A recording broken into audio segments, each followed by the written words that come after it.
कुंज बिहारी गोपीजन वल्लभ गिरिवरधारी जय राधा माधव कुंज बिहारी गोपीजन वल्लभ गिरिवरधारी यशोदानंदन व्रज जन रंजन यशोदानंदन व्रज जन रंजन यमुन तीरवनचारी जय राधा माधव कुंज बिहारी गोपीजन वल्लभ गिरिवरधारी हरे कृष्णा कृष्ण कृष्ण हरे हरे हरे राम राम राम हरे हरे हरे कृष्णा कृष्ण कृष्ण हरे हरे हरे राम राम राम हरे हरे हरे कृष्णा कृष्ण कृष्ण हरे हरे हरे राम राम राम हरे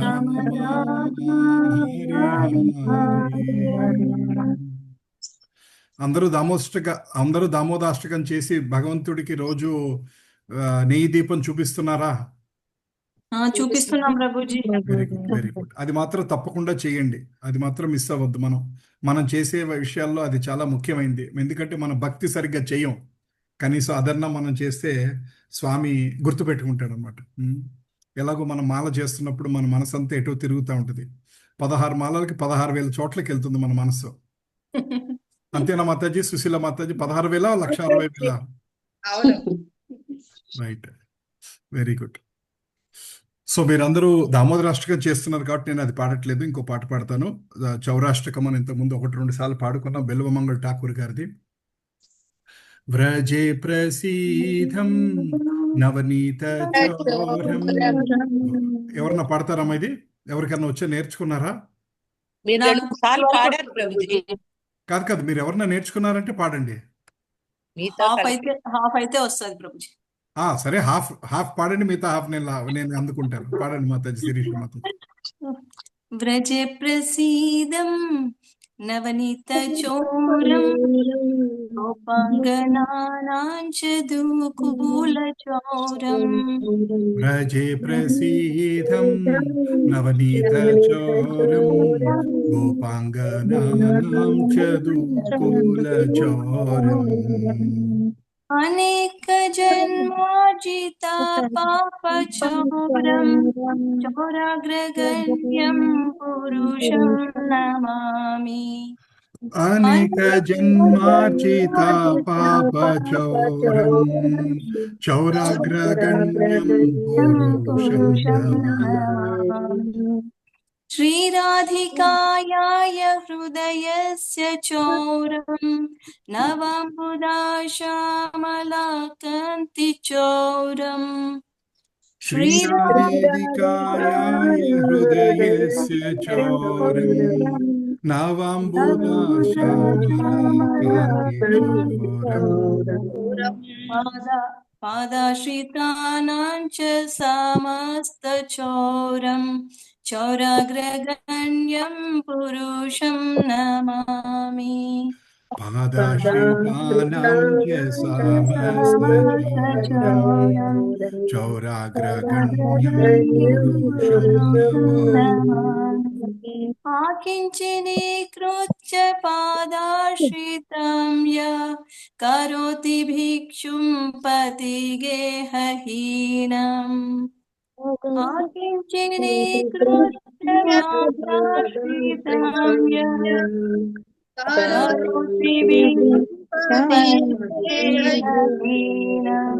केनापि आहो भीषणचौरयितृक् दृष्टा श्रुतो वा न जगत्त्रयापि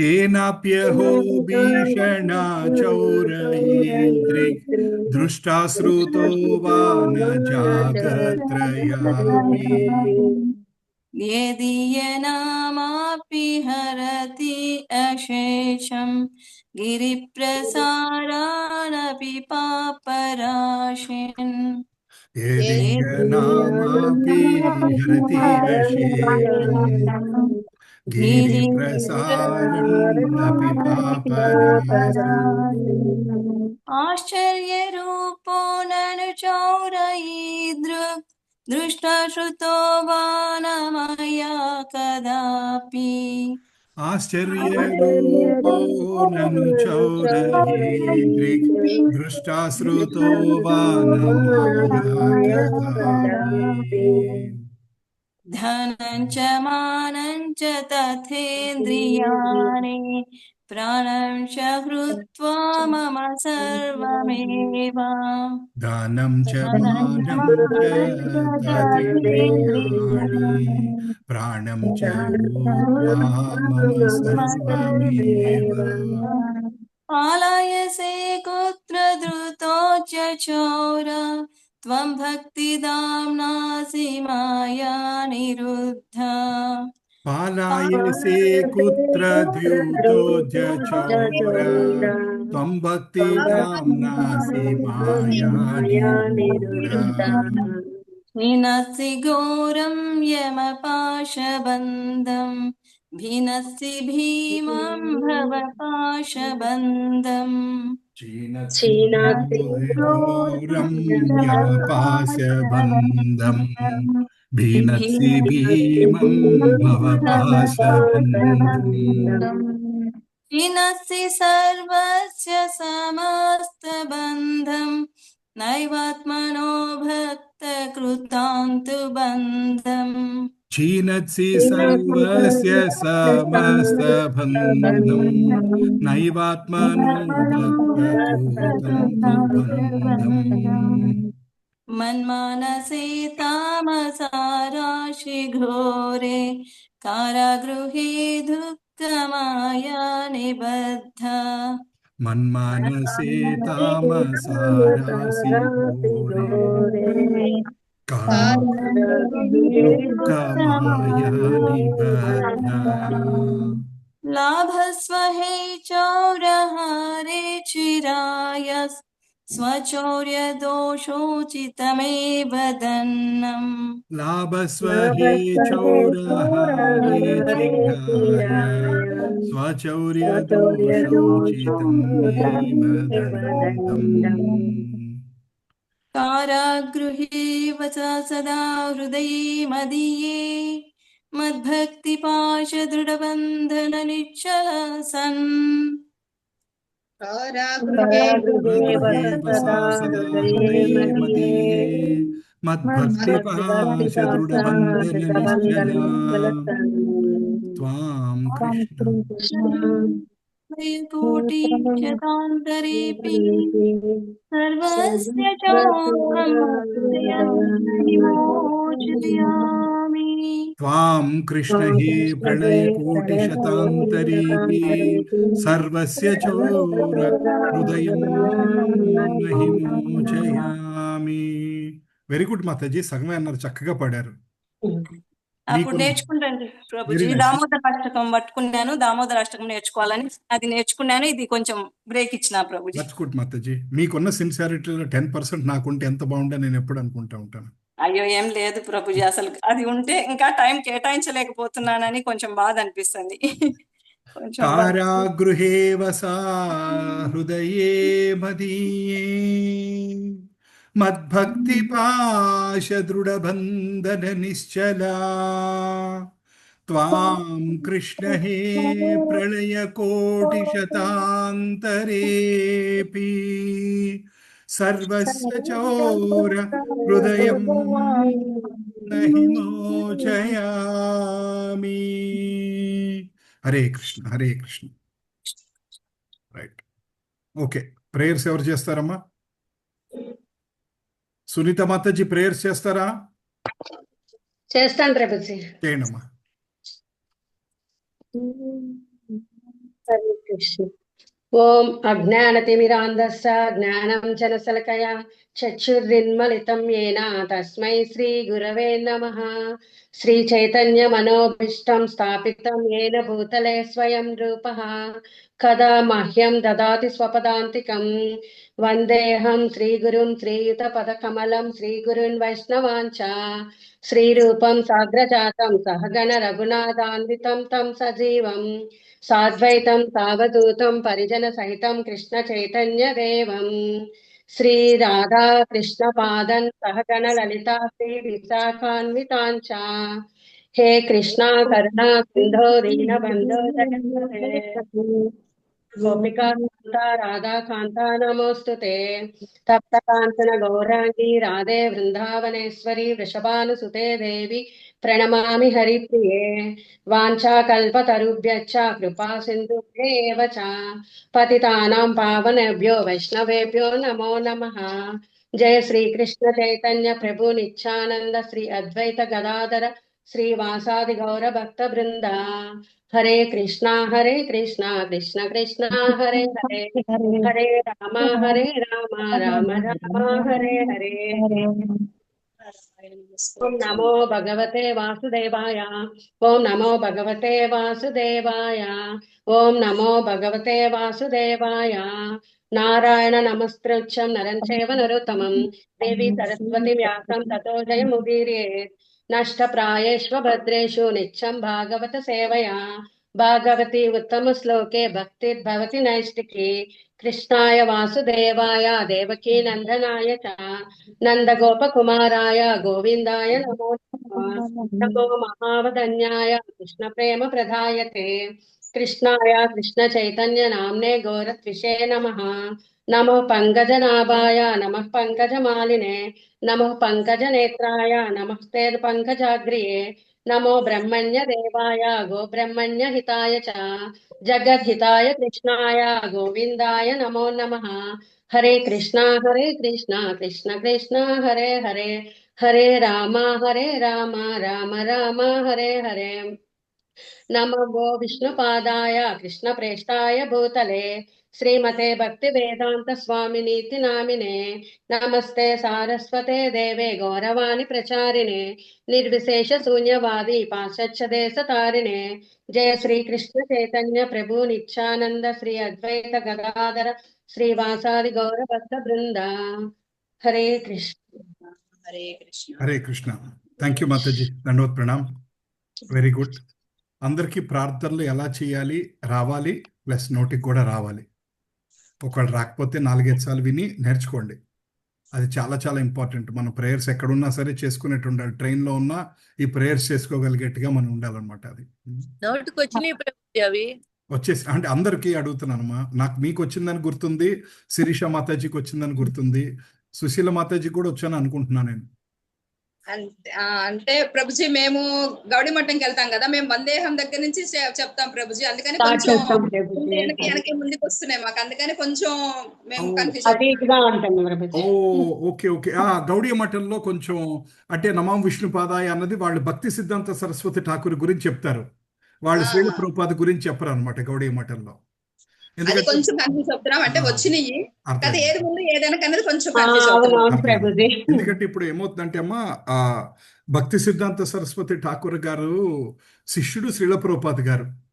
భక్తి సిద్ధాంత సరస్వతి ఠాకూర్ గారు శ్రీల ప్రభుపాద గారిని మీరు అమెరికా వెళ్ళి ప్రీచ్ చేయండి అని చెప్పారు. చెప్తే ఆయన అమెరికా వెళ్ళారన్నమాట. ఆ తర్వాత ఆయన మామూలుగా 64 మఠాలు ఎస్టాబ్లిష్ చేశారు భక్తి సిద్ధాంత సరస్వతి ఠాకూర్ గారు. 64 మఠాలకి 64 మఠాధికారులు ఉన్నారు. ఆ ఒక్కొక్క మఠాధికారి దగ్గర నుంచి వాళ్ళ పరంపర అలా కంటిన్యూ అవుతుంది అనమాట. సో ఈ గుంటూరులో ఉన్న గుడి ఈ 64 మందిలో ఒకళ్ళకి సంబంధించిన గుడి అనమాట. సో ప్రతి ఒక్కళ్ళు ఏం చేస్తారంటే ఎవరి గురువుని వాళ్ళు నమో విష్ణుపాదాయ కృష్ణ పృష్ఠాయ భూతలే నమస్తే రాధానాథ్ స్వామి గారు ఉంటారన్నమాట కొంతమందికి.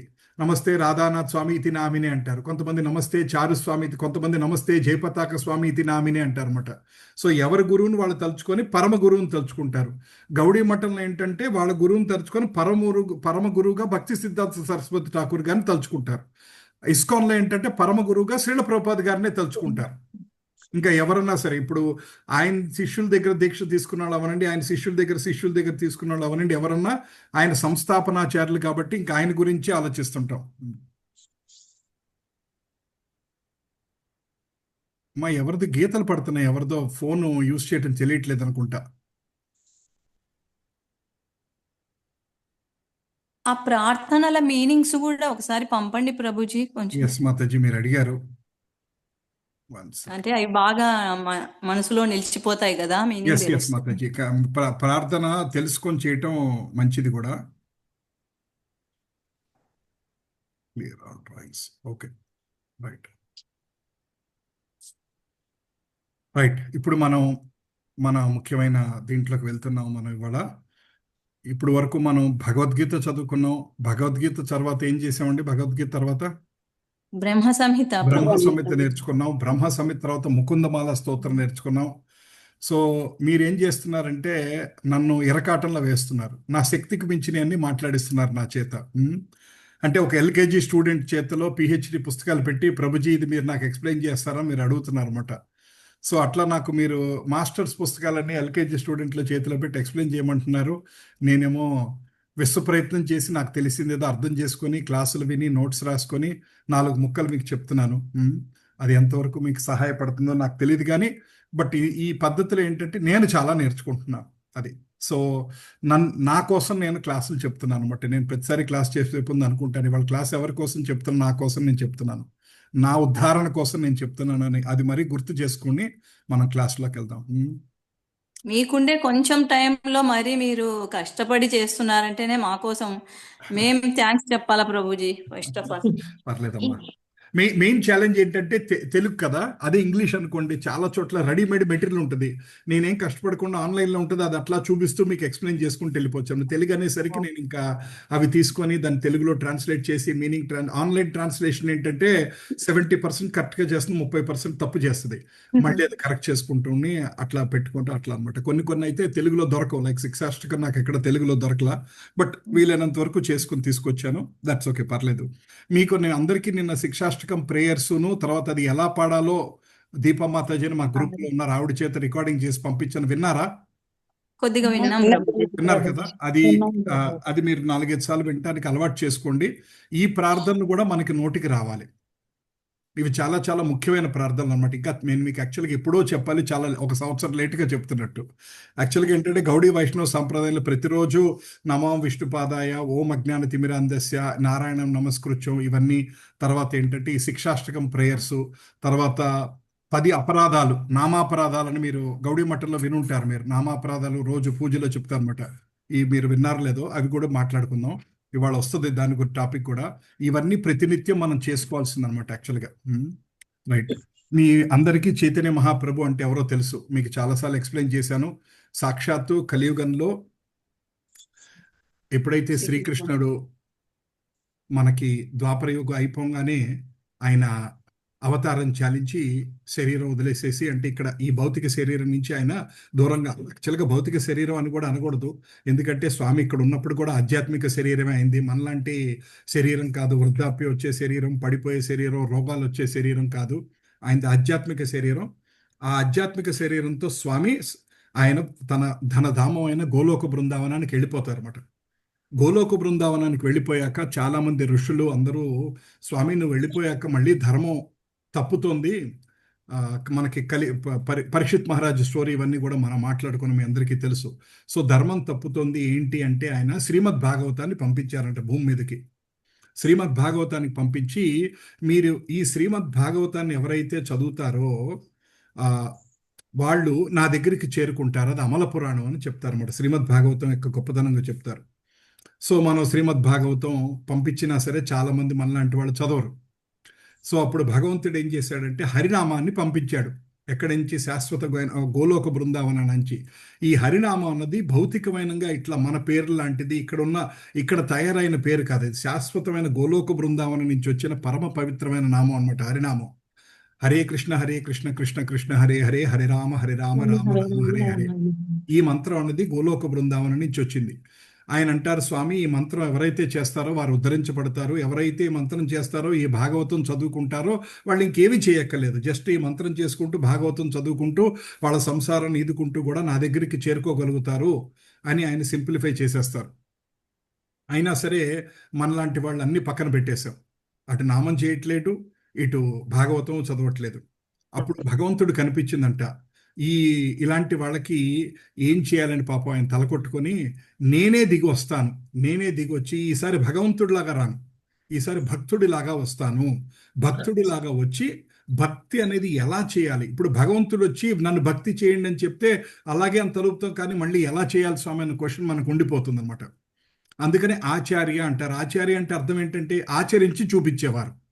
సో చైతన్య మహాప్రభు ఏమన్నారంటే, నేను మీకు ఆచరించి చూపిస్తాను అని చెప్పి ఆయన స్వయంగా భక్తుడిలాగా వచ్చారన్నమాట. ఆయన భగవంతుడు అని ఎవరినన్నా ఒప్పుకునేవాళ్ళు, చెవులు మూసుకునేవాళ్ళంట. స్వామి నువ్వే ఈ చరాచర సృష్టికి కారణం, అన్నీ నువ్వే అంటే ఆయన చెవులు మూసుకునేవాళ్ళంట.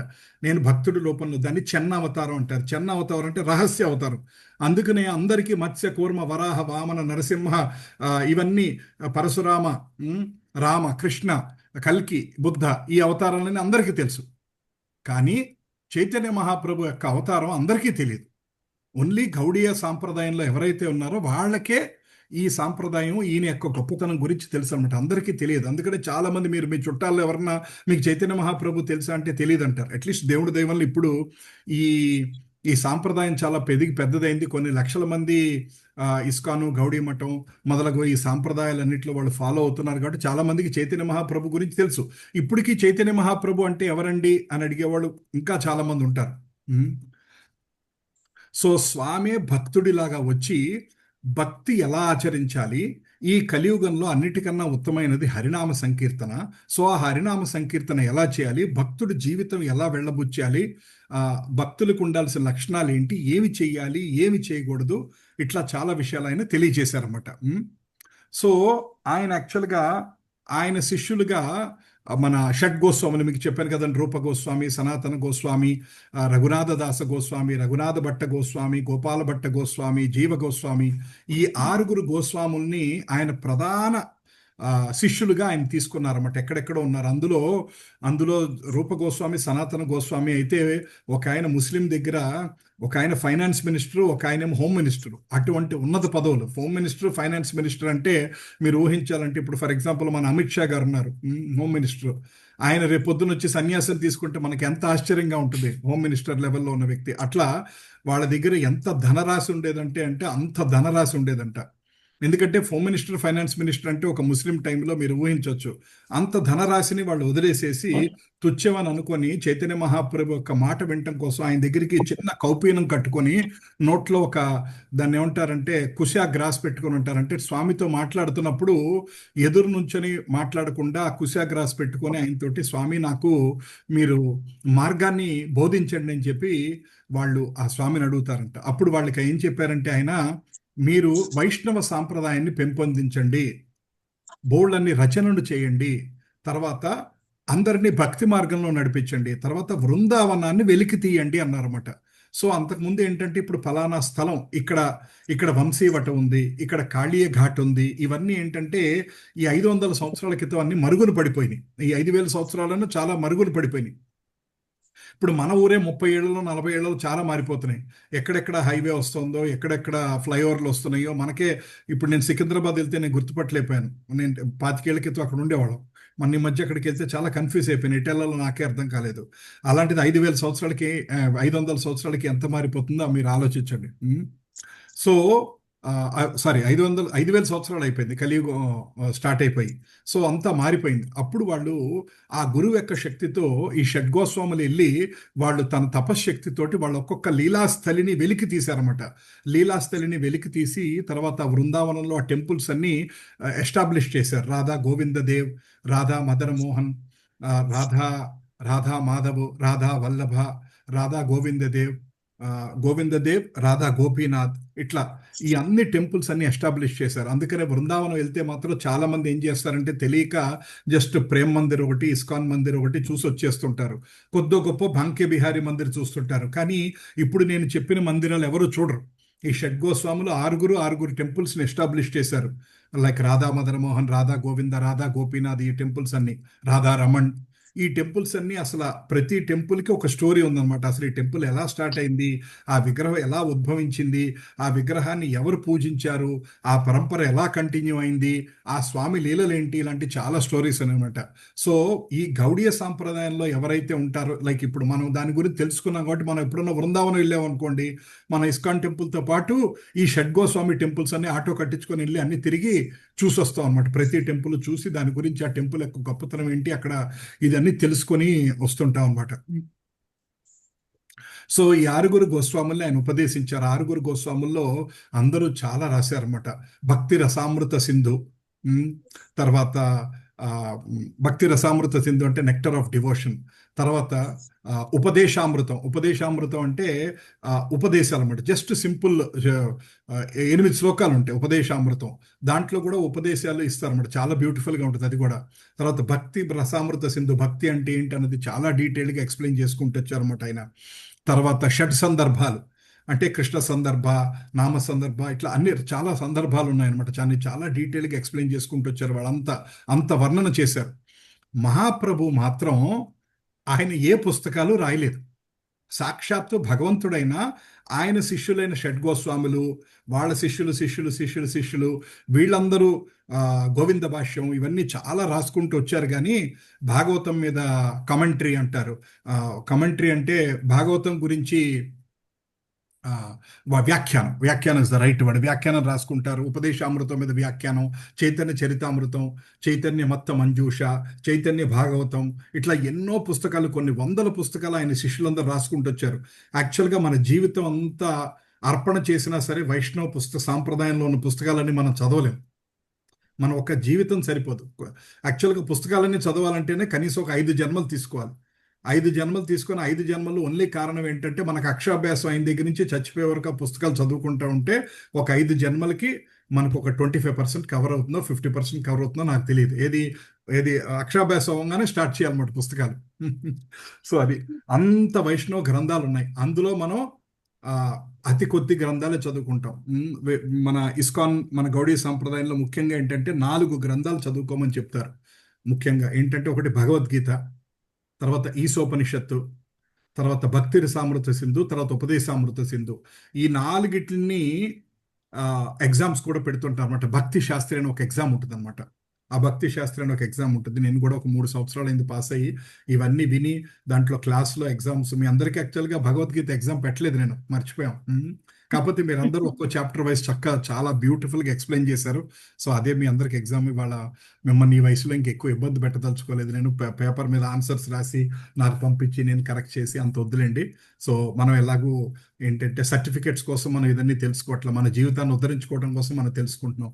సో ముఖ్యంగా 3 గ్రంథాలు చెప్పారన్నమాట. ఒకటి ముందు భగవద్గీత. భగవద్గీత అంటే డైరెక్ట్గా భగవంతుడి నుంచి వచ్చిన మాటలు. అది మనకి ఫౌండేషన్. ఆ భగవద్గీత అయిపోగానే భాగవతం చదవమన్నారు.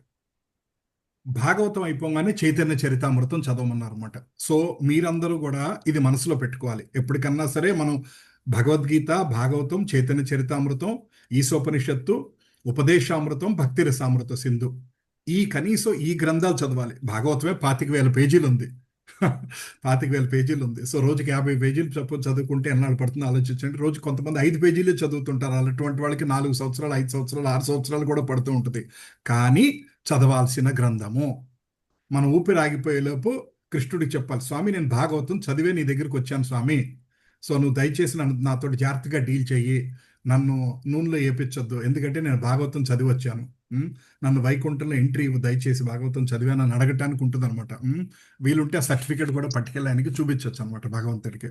ఏం పట్టుకెళ్ళపోయినా సర్టిఫికేట్ పట్టుకెళ్ళాలి. సో భగవద్గీత, భాగవతం, చైతన్య చరితామృతం చదవాలి. సో భగవద్గీత ఏంటంటే ఫౌండేషన్. కృష్ణుడు ఏం చెప్పాడు, దాన్ని జీవితాన్ని ఎలా నడిపించుకోవాలి. తర్వాత భాగవతంలో అంతా భక్తుల యొక్క చరిత్రలు అంటే ఏంటంటే భగవంతుడు చెప్పిన ఇన్స్ట్రక్షన్స్ లైక్ మన్మనాభక్తో మధ్యాది మాం నమస్కురు అన్నది, తర్వాత ఏమో తస్మాత్ సర్వేషు కాలేషు మాం అనుస్మర యుద్ధచ, ఇటువంటి శ్లోకాలన్నింటినీ నిత్య జీవితంలో ప్రహ్లాద మహారాజు, ధ్రువ మహారాజు, అంబరీష్ మహారాజు, తర్వాత కుంతీదేవి, భీష్ముడు, ఇటువంటి పృథు మహారాజు, వృత్తాసురుడు, ఇటువంటి గొప్ప గొప్ప వాళ్ళందరూ వాళ్ళ జీవితంలోకి ఎలా తీసుకున్నారనేది భాగవతం ఉంటుంది అనమాట. భాగవతం అంటే అంత మొత్తం అవతారాల గురించి, సృష్టి గురించి. తర్వాత 10వ స్కందం కృష్ణలీలలు. చాలా మందికి భాగవతం అంటే కృష్ణలీల 10వ స్కందమే తెలుసు. ఫస్ట్ స్కందం నుంచి ఎవరికి తెలియదు అనమాట.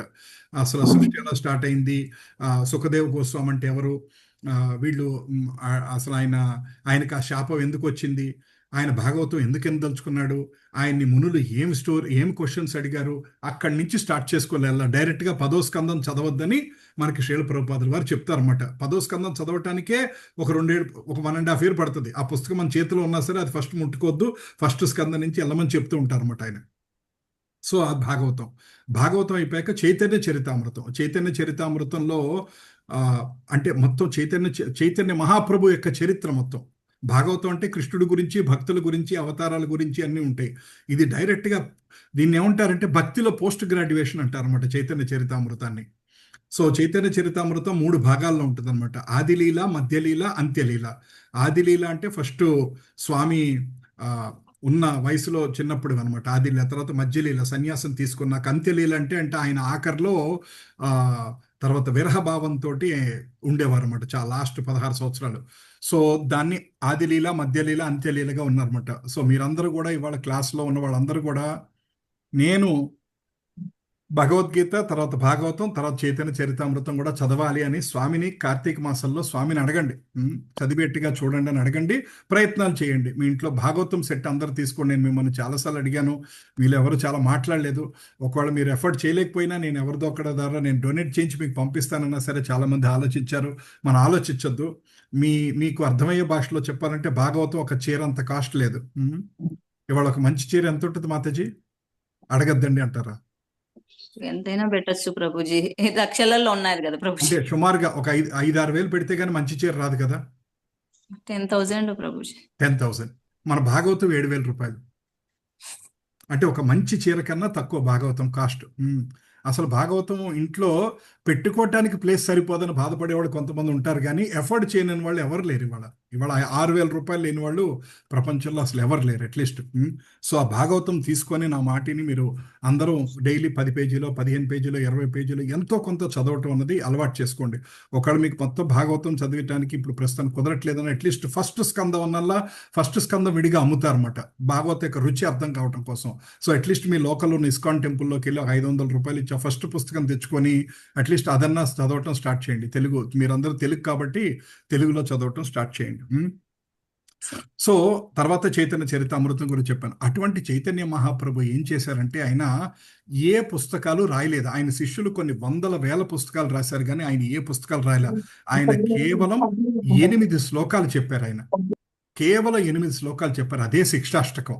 ఆయన చెప్పిందంతా ఆ శిక్షాష్టకంలోనే ఉందన్నమాట. ఒక్క శిక్షాష్టకం పట్టుకుంటే మన జన్మ ముందుకెళ్ళిపోతుంది. దాంట్లో అసలు ఆచార్యులు ఏంటంటే ఒక్కొక్క శ్లోకం గురించి కొన్ని గంటలు ఎక్స్ప్లెయిన్ చేయగలుగుతారు. అంటే 8 శ్లోకాల గురించి 8 రోజులు ఎక్స్ప్లెయిన్ చేయగలిగిన మగానుభావులు ఉన్నారు. సో నాకు అంత తెలియదు. సో నాకు తెలిసిన కొంచెం, నేను నేర్చుకున్న కొంచెం నేను మీకు ఇవాళ తెలియజేస్తాను అనమాట. సో ఆ మహాప్రభు యొక్క గొప్పతనం కొద్దో గొప్ప మనం తెలుసుకుంటాం అనమాట. సో ఇప్పుడు మీరు ఈ పిక్చర్లో చూస్తుంటే మహాప్రభు ఎలా ఉన్నారు? ఒక సన్యాసి, సాక్షాత్తు ఒక భక్తుడిలాగానే ఉన్నారు. ఆయన సువర్ణ వర్ణ హేమాంగో అని విష్ణు సహస్రనామం చదువుతాం కదా, అలా మామూలుగా కృష్ణుడు అంటే నల్లగా ఉంటాడు, కానీ స్వామి ఈ కలర్లో ఉంటాడు. బంగారు వర్ణంతో మెరిసిపోతుంటారు. ఆయన్ని చూసి ఎవరైనా సరే అట్రాక్ట్ అయిపోతారంట. నిమిషాల్లో ఆయన చూసి ఆయన వెనకాల నడిచి వెళ్ళిపోయేవాళ్ళంట. ఆయన నామ సంకీర్తన చేసుకుంటూ అలా వెళ్ళిపోతుంటే కొన్ని వేల మంది, లక్షల మంది ఆయన వెనకాల అలా నడుచుకుంటూ వెళ్ళిపోయేవాళ్ళంట. అసలు ఎందుకు ఏంటని ఏదో పని మీద బయటికి వెళ్ళేవాళ్ళు, ఆయన చూడంగానే ముగ్ధమోహనం అయిపోయి ఆయన వెనకాల నడుచుకుంటూ వెళ్ళిపోయారు. అటువంటి స్వామి మన కలియుగంలో వచ్చి ఒక్క నిమిషం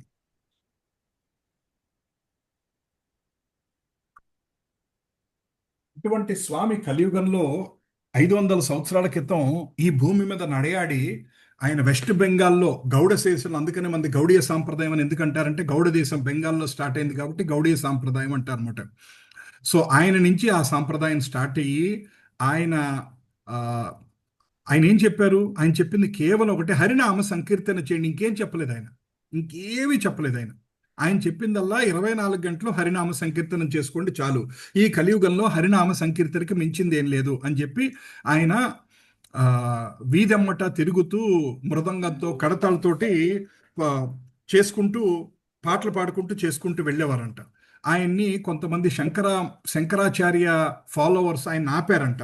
ఆపి, ఏమయ్యా నువ్వు ఏంటిది, సన్యాసి అంటే ఏంటి, గంభీరంగా ఉండాలి, ఒక పక్కన కూర్చొని తర్కం మాట్లాడాలి, ఉమ్, ఒక పక్కన కూర్చొని తర్కం మాట్లాడాలి, డిబేట్స్ చేయాలి, ఈ శాస్త్రం ఏంటి ఆ శాస్త్రం ఏంటి, జీవం గురించి ఏం చెప్పాడు, అట్లాంటి డిఫరెంట్ భాష్యాలు, శారీరక భాష్యం అంటారు శంకరాచార్య వారు రాసినవి, వాటి గురించి తర్కం చేయాలి, డిబేట్స్ చేయాలి, మాట్లాడాలి, ఎక్స్ప్లెయిన్ చేయాలి. అంతేగాని నువ్వేంటి ఇట్లా పిచ్చివాడిలాగా ఉన్మాదిలాగా రోడ్డు మీద డ్యాన్సులు ఏంటి, ఇది సన్యాసులకి నువ్వు కళంకం తెస్తున్నావు అని అన్నారంట ఆయనకి. అని చెప్పి ఆయన పట్టుకున్నారంట. ఒకసారి కొన్ని వేల మంది సన్యాసులు గట్టిగా ఆయన పట్టుకొని కాశీలో ఆయన పట్టుకొని ఆల్మోస్ట్ నిలదీశారంట. నిలదీసి ఆయన్ని వచ్చి మీరు మీరు నాతో రండి, మీతో మాట్లాడాలంటే ఆయన దగ్గరికి వెళ్ళి ఆయన కింద కూర్చున్నారంట. మిగతా సన్యాసులు అందరూ పైన కూర్చొని ఉంటే ఆయన నేల మీద ఆల్మోస్ట్ ఒక దాన్ని ఏమంటారంటే ఒక బాత్రూమ్ పక్కన ఇక్కడ ఒక అశుభ్రమైన ప్లేస్ లో కూర్చొని, ఎవరు? సాక్షాత్ భగవంతుడు. సాక్షాత్ భగవంతుడు నేల మీద ఒక మూల కూర్చొని, మీ అందరు గొప్ప వాళ్ళ దగ్గర కూర్చునే అర్హత నాకు లేదండి, నాకంత నాలెడ్జ్ లేదండి, మీరే చెప్పండి అంటాడంట. అప్పుడు వాళ్ళు చెప్పాక ఈయన తిరిగి మాట్లాడుతూ మొదలెట్టాక వాళ్ళందరూ ముగ్ధులైపోయి, అవును భగవంతుడికి ఎవరైనా ఎదురు చెప్పగలరా? ఆయన ఏంటి, ఆయన నేను భగవంతుడిని నువ్వెంత అని మాట్లాడలేదు. ఆయన భగవంతుడి యొక్క గొప్పతనం చూపించలేదు.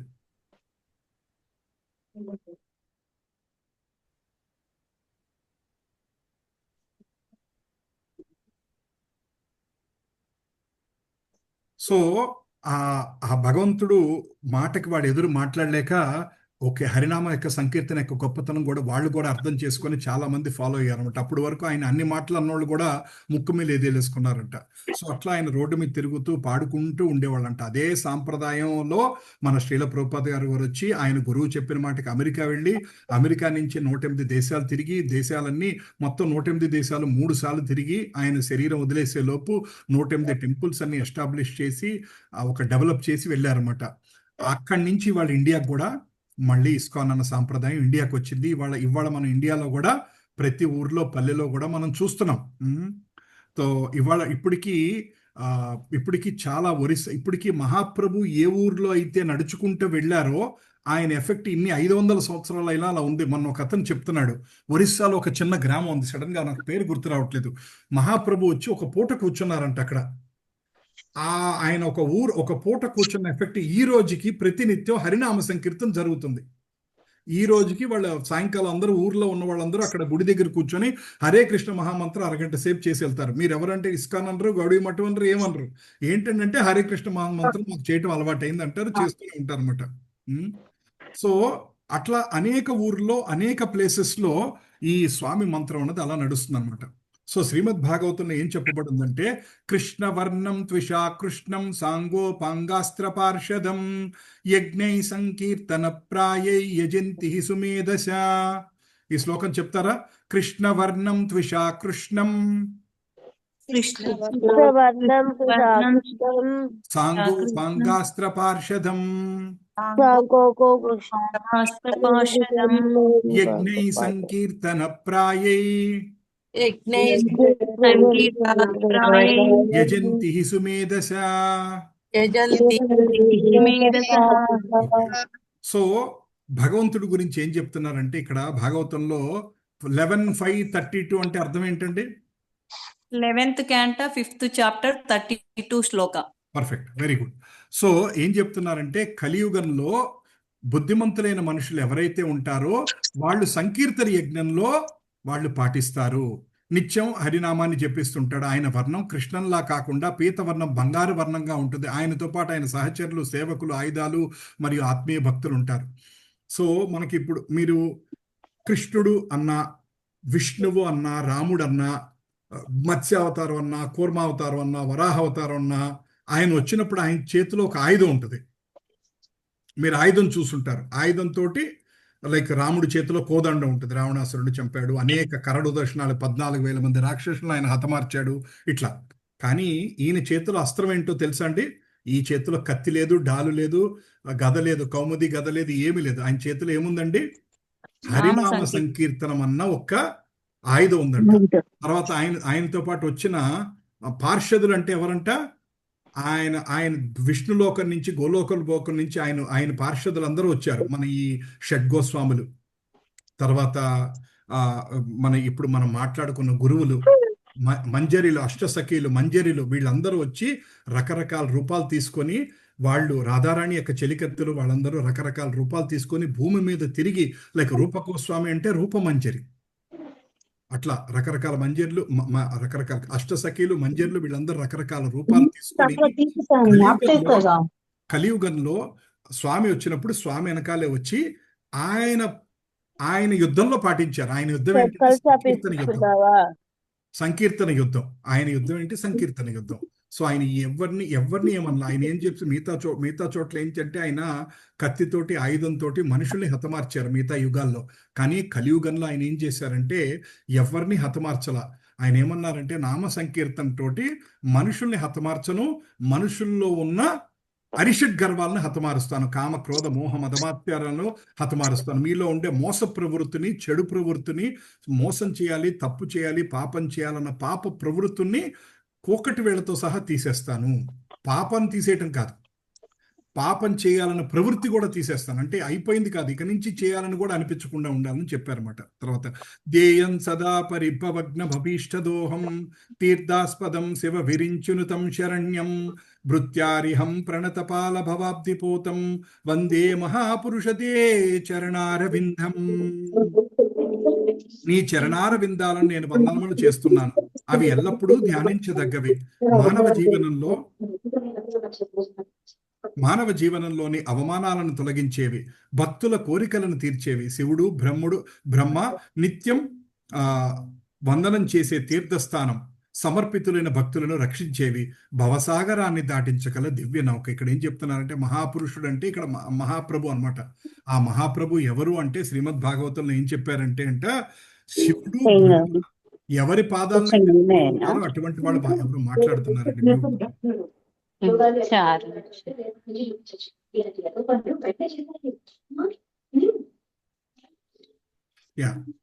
సో ఆయన చరణాల మీద ఎవరి చరణాలైతే ఎప్పుడు వందనం చేయదగ్గవో, ఎవరి చరణాల దగ్గరైతే మనుషులు ఉద్ధరింపబడతారో, ఎవరి చరణాలు భక్తులు కోరికలు తీరుస్తారో, ఎవరి చరణాల దగ్గర శివుడు బ్రహ్మ కూడా నిరంతరం ఆయన చరణాలను ధ్యానిస్తూ ఉంటారో, ఎవరి పరమ భక్తులు ఏ చరణాలు కావాలని కోరుకుంటారో, భవసాగరాన్ని దాటించగలిగిన ఆ పాదాలు, ఆ చరణాలు శ్రీ మహాప్రభు యొక్క చరణాలు అని మహాప్రభు యొక్క గొప్పతనం చెరుతారన్నమాట.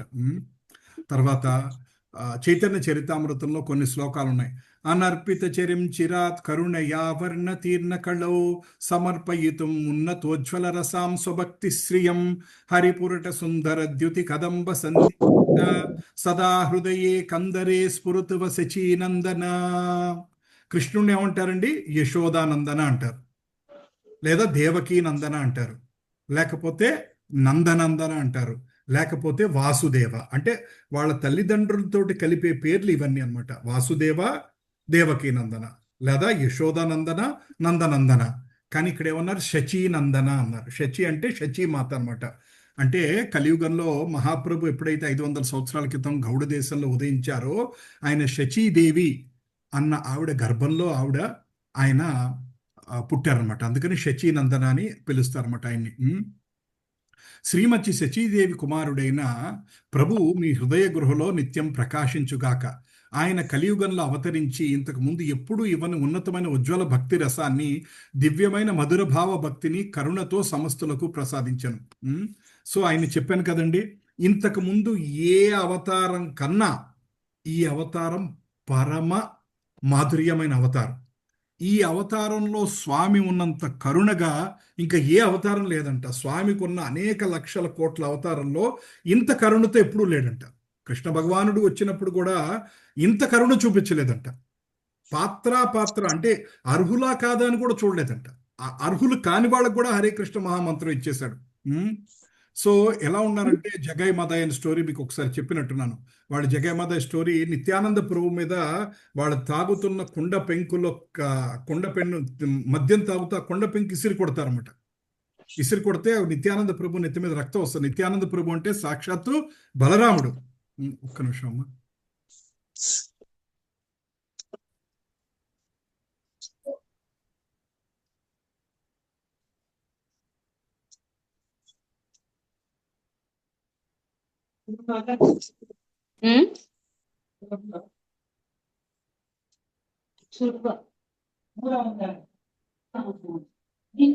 ఓకే.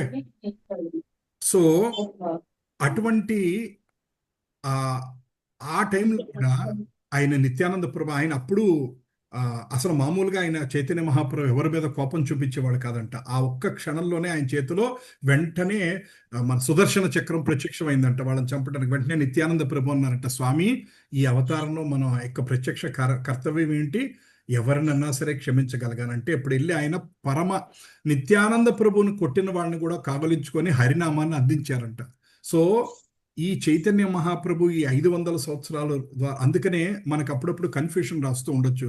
ఏంటండి కృష్ణుడిని పూజించమంటారు, మళ్ళీ చైతన్య మహాప్రభుని పూజించమంటారు, మళ్ళీ జగన్నాథ స్వామిని కూడా పూజించమంటారు, అందరూ ఒకటే కదా. ఈ కన్ఫ్యూషన్ ఏంటి అంటే అందరూ ఒకటే కానీ ఒక్కొక్క రూపంలో ఒక్కొక్క అవతారం ఉంటుంది. ఫర్ ఎగ్జాంపుల్ మత్స్యావతారంలో స్వామి వచ్చారు, లేదా కూర్మావతారంలో వచ్చారు. కూర్మావతారంలో ఒక్క లీల చేసి వెళ్ళిపోయాడు ఆయన. అంతకుమించి ఇంకా మేరే లీలలేమి చేయలేదు. భక్తులతో మాట్లాడటం, భక్తులతో రిలేషన్షిప్ ఇవన్నీ రామావతారంలో కృష్ణావతారంలో ఎక్కువగా ఉన్నాయి. సో కృష్ణావతారంలో ఇంకా ఎక్కువగా మాధుర్యమైన ఇది అందరితోటి, ఆయన స్నేహితులతోటి, గోపాలతోటి, గోపికలతోటి, తల్లిదండ్రులతోటి, తర్వాత ఇటు పాండవులతోటి, ఇలా ఎంతో గోపికలతోటి, ఇలా ఎంతో మందితోటి ఆయనకి ఆ రిలేషన్స్ తోటి భక్తిని వాళ్ళ మనస్సులో ఉద్భవించేట్టుగా చేశారు. జన్మ కర్మ చమే దివ్య అన్నట్టు ఆ కథలు ఎవరైతే మాట్లాడుకుంటూ ఉంటారో వాళ్ళు ఆ స్వామిని ఎప్పుడు తలుచుకునేటటువంటి ఆ శక్తి ఆయన కథల్లో ఉన్నాయన్నమాట. కానీ చైతన్య మహాప్రభు యొక్క గొప్ప అవతారం ఏంటంటే ఆయన ఎంత పరమ ఔదార్యమైన స్వరూపం అంటే ఎటువంటి వాళ్ళనైనా సరే ఆయన వైపు తిప్పుకోగల శక్తి అంటుంటట. పరమ పాపాత్ముడైనా సరే, ఏమండి నేను ఒక 100 మండలు చేశానండి, నేను పరమ పాపాత్ముడని ఎవరిని వస్తే, సరే చేసావు, ఈ రోజు నుంచి హరే కృష్ణ మహామంత్రం చేస్తావా, ఈ రోజు నుంచి అవన్నీ వదిలిపెడతావా అంటే, సరేనండి వదిలిపెడతాను, హరే కృష్ణ మహామంత్రం ఈ రోజు నుంచి సిన్సియర్గా చేస్తానంటే, సరే ఓకే నువ్వు నా పార్టీలోకి వచ్చినట్టే అని జాయిన్ చేసుకుంటారంట ఆయన. అంత కరుణామూర్తి ఇంకెవరు లేరంట ఆయన. ఎటువంటి వాళ్ళైనా సరే, బ్రాహ్మణులనే కాదు ఎటువంటి వాళ్ళైనా సరే. సో ఇవాళ మనందరూ కూడా ఒక మామూలు వాళ్ళై ఉండి, మామూలు గృహస్థులై ఉండి కూడా మనం ఇవాళ హరే కృష్ణ మహామంత్రం చేయగలుగుతున్నాం అంటే అది ఆ స్వామి దయ్యే, పరమ ఔదార్యమూర్తి. తర్వాత గోలోక బృందావనం అన్నది ఒకటి ఉన్నదని మనకి తెలియజేసింది కూడా ఆయనే. బ్రహ్మ సంహిత బయటికి తీసింది ఆయనే. బ్రహ్మ సంహిత అంటే కృష్ణుడికి తెలియని ప్రేయర్స్, బ్రహ్మ సంహిత పుస్తకం కూడా ఆయనే బయటికి తీశారు.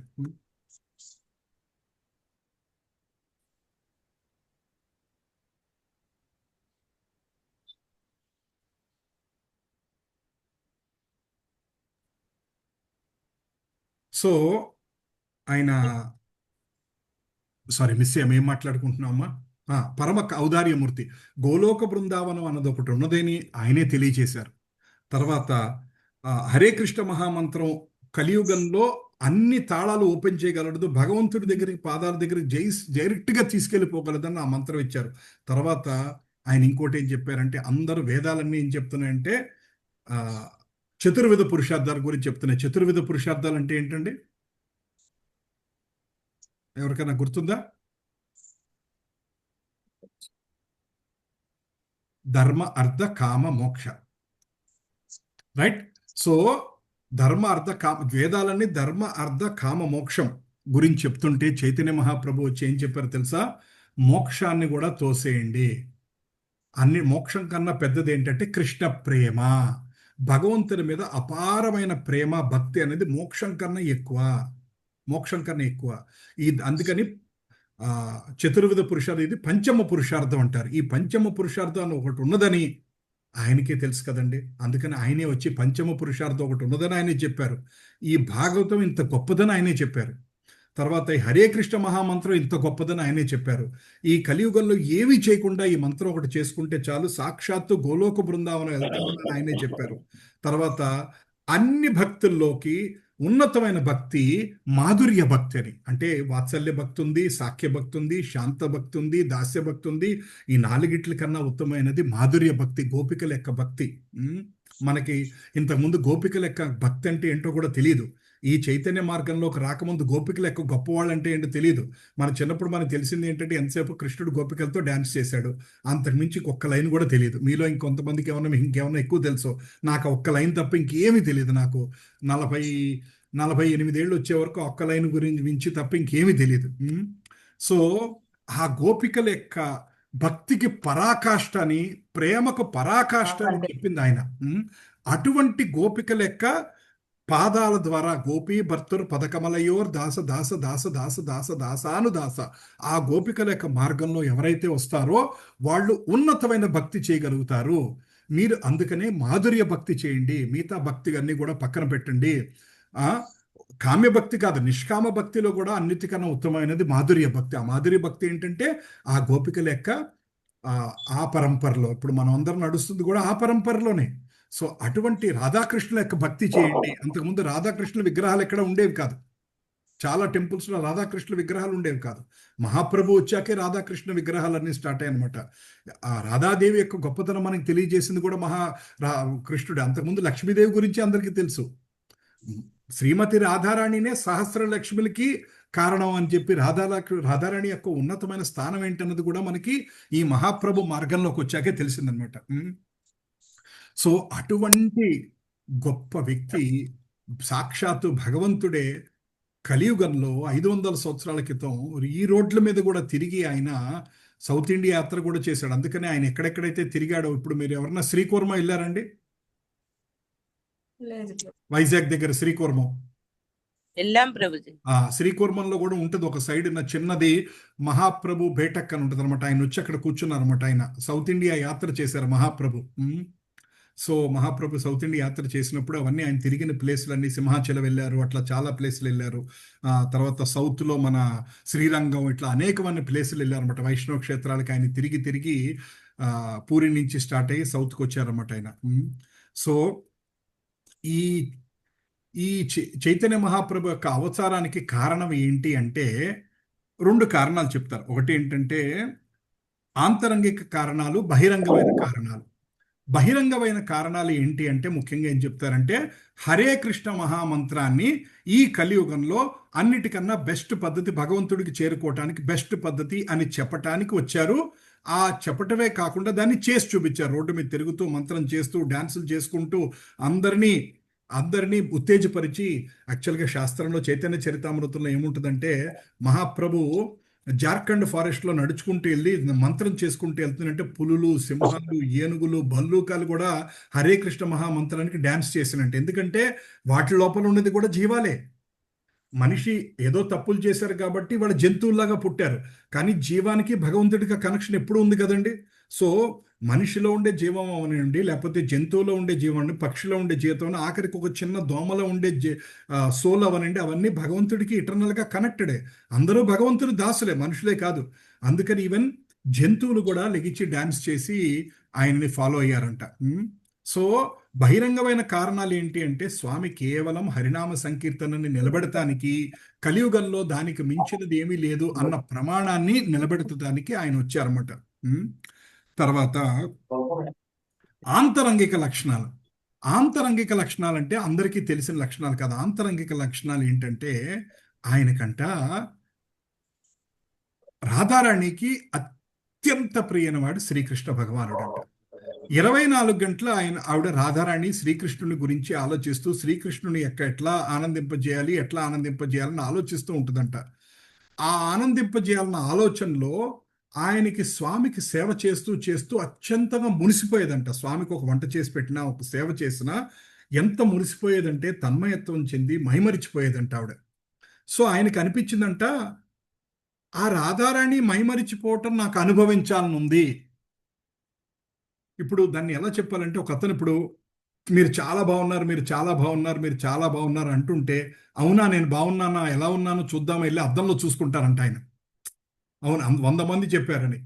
అట్లా శ్రీకృష్ణుడికి అనిపించిందంట, రాధారాణి నా మీద అంత ప్రేమ ఎందుకున్నది, నాలో అట్రాక్షన్ ఏంటి, ఫస్ట్ పాయింట్. తర్వాత రాధారాణి నన్ను ప్రేమిస్తూ, నన్ను ఆస్వాదిస్తూ, నన్ను చూస్తూ, నాకు సేవ చేస్తూ, మైమరిచిపోతూ ఒక ఆనందాన్ని అనుభవిస్తుంది కదా, ఆ ఆనందం ఏంటో నాకు తెలుసుకోవాలనుంది, ఆ ఆనందం నాకు జుర్రుకోవాలనుంది అని అనిపించిందంట. అందుకనే ఆయన కలియుగంలో ఎప్పుడైతే చైతన్య మహాప్రభులో వచ్చాడో కంప్లీట్గా రాధారాణి భావంతో, రాధారాణి ఫీలింగ్తో, రాధారాణి శరీర ఛాయతోటి, బంగారపు రంగుతోటి ఆయన వచ్చారంట. సో అందుకనే ఆయన భగవంతుడే వచ్చిన రాధారాణి యొక్క ఉద్దేశంతో, రూపంతో, గుణంతో వచ్చారు కాబట్టి పరమ భక్తుడి రూపంలో వచ్చాడనమాట ఆయన. అర్థమైందండి? హరే కృష్ణ, అర్థమవుతుందమ్మా? హరే కృష్ణ, అర్థమవుతుందమ్మా? ఇది చాలా చాలా ఇంపార్టెంట్ విషయం ఎక్స్ప్లెయిన్ చేస్తున్నాను. ఎస్. సో రాధారాణి ఎటువంటి ఆనందాన్ని అనుభవిస్తుందో ఆ ఆనందాన్ని నేను అనుభవించాలి, భక్తిలో ఆ పారవస్యం నేను పొందాలి అన్న ఉద్దేశంతో వచ్చారన్నమాట. దీన్ని ఆంతరంగికమైన కారణాలు అంటారు. ఇది చైతన్య చరితామృతం చదివితే మనకు తెలుస్తుంది. లేకపోతే మీరు కావాలంటే యూట్యూబ్లోకి వెళ్ళి చైతన్య మహాప్రభు యొక్క ఆవిర్భావం గురించి ఏమన్నా లెసన్స్ ఏదన్నా విన్నా తెలుస్తుంది అనమాట. శ్రీరాధాయ ప్రణయ మహిమా కీదృశో వానయైవ స్వాధ్యో ఏ నాదభూత మధురిమా కీదృశో వా మదీయా సౌఖ్యం చాస్యమదనుభవతః కీదృశం వేతి లోభాత్ తద్భావయ సమజని శచీ గర్భ సింధో హరిం. శ్రీమతి రాధారాణి ప్రేమ మహిమ ఏ విధంగా ఉందో, ఆ ప్రేమతో నా మాధుర్యం ఆవిడికి ఎంత మాధుర్యాన్ని ఇస్తుందో, నా అనుభవం ద్వారా ఆమెకు కలిగే సుఖం ఏమిటో తెలుసుకోవాలన్న కోరికతోటి ఆ శ్రీకృష్ణుడు శచీదేవి గర్భ సముద్రంలో జన్మించాడంట. రాధారాణిని అర్థం చేసుకోవాలని రాధారాణి భావంతో అలా అన్నమాట. సో అందుకని ఆయన రెడ్ కలర్లో, అంటే గోల్డెన్ కలర్లో రాధారాణి లాగా మెరిసిపోతున్నారు. ఎందుకంటే ఆవిడ భావంతోనే ఉన్నారు కదా. అందుకనే ఎప్పుడు ఆవిడ ఆయన హరే కృష్ణ మహామంత్రం చేయగలుగుతారు. లేకపోతే నాకు కూడా మొదట్లో ఈ స్టోరీ విన్నప్పుడు కానీ, మొదట్లో చైతన్య మహాప్రభు కృష్ణుడే భక్తుడిగా వచ్చి కృష్ణనామం చేశాడు అంటే నాకు అర్థం కాల. ఆయన నామం ఆయన ఎలా చేసుకున్నాడు, ఆయన నామం ఆయన ఎలా ఇప్పుడు 24 గంటలు పాడుకున్నారు అని మొదట్లో అనిపించేది. ఎప్పుడైతే ఈ స్టోరీ అర్థమైందో, ఓహో రాధారాణి రూపంలో, రాధారాణి మూడ్లో ఆ రాధారాణి యొక్క మాధుర్యం ఏంటో అనుభవిస్తానికి వచ్చారు కాబట్టి ఆయనకి అందుకని నామం మీద అంత ప్రీతి ఉందన్నమాట అని భగవంతుడైనా సరే భక్తుడి రూపంలో ఎలా ఉండగలిగాడు అన్నది దీని ద్వారా అర్థమవుతుంది అనమాట. శ్రీకృష్ణ అవతీర్ణ యై కలికాలే అపనార నామ కరియా దియ సర్వజీవతారే. యాక్చువల్లీ చైతన్య చరితామృతం 70% బెంగాలీలో, 30% సంస్కృతంలో ఉంటుంది అనమాట. సో బెంగాలీ శ్లోకాలు ఇలా 2 లైన్లా ఇలా ఉంటాయి అనమాట. దాన్ని తెలుగులోను, ఇంగ్లీష్లోను చైతన్య చరితామృతం వాళ్ళ తెలుగులో కూడా ఉంది, బట్ శ్లోకం బెంగాలీలో ఉంటుంది అనమాట. శ్రీకృష్ణ అవతారే యై కలికాలే అపనార నామ కరియా దియ సర్వజీవతారే. అదే శ్రీకృష్ణుడు కలియుగంలో అవతరించి తన పవిత్ర నామాన్ని జపించడం ద్వారా సమస్త జీవులను రక్షించను. తర్వాత సేయి దుఃఖిత జనగణ సమరియ అపనార ఆనంద సుఖే బాసాయ లోకహీయ. ఆయన దుఃఖంతో ఉన్న జనులను విమోచించి తన స్వీయ ఆనందంలో వారిని ముంచాడు. ప్రపంచమంతా ఆయన ఆనందంలో ముంచాడనమాట. సో చైతన్య మహాప్రభు తోటి ఆ సంకీర్తన యజ్ఞంలో ఎవరైతే పార్టిసిపేట్ చేసేవాళ్ళో వాళ్ళు శరీరాన్ని, మనసుని మైమరిచిపోయి నృత్యం చేస్తూ ఉండేవాళ్ళట. ఆ పంచతత్వంలో శ్రీవాసాది గౌర భక్త బృంద అని మనం పాడుతూ ఉంటాం కదా. అందులో శ్రీవాస ఠాకూర్ ఆయన ఏంటంటే నారదముని యొక్క అవతారమాట. మొన్న మాయాపూర్ వెళ్ళినప్పుడు శ్రీవాస అంగన్ కూడా చూశాను.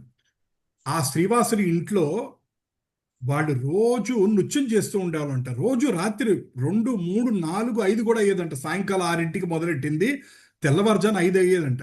ఇప్పుడు నేను ఈ క్లాసు ఇలా చెప్పుకుంటూ పోతే ఏమవుద్దండి, 5 దాటాక ఒక్కొక్కళ్ళు వెళ్ళిపోతారు. 6ంటికి ఏమవుతుంది, నేను ఒక్కడనే ఉంటా జూమ్ క్లాస్లో, ఇంకెవరు ఉండరు. అంతేనండి. ఇంకో 6, 6:30 అయ్యాక పవర్ కనెక్షన్ లేదనుకోండి, ల్యాప్టాప్ కూడా స్విచ్ ఆఫ్ అయిపోతుంది.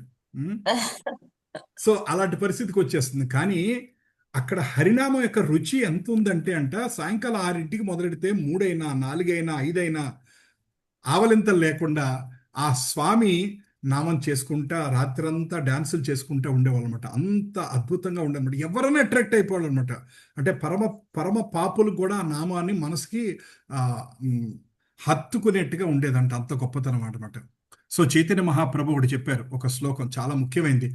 ఆరాధ్యో భగవాన్ వ్రజేశ తనయా తద్ధామ బృందావనం రమ్యా కాచితుపాసన వ్రజవధు వర్గేనయ కల్పితో శ్రీమద్భాగవతం ప్రమాణమమలం ప్రేమ పుమార్దో మహాన్ శ్రీ చైతన్య మహాప్రభోర్మతమిద తత్రధారో నాపరా.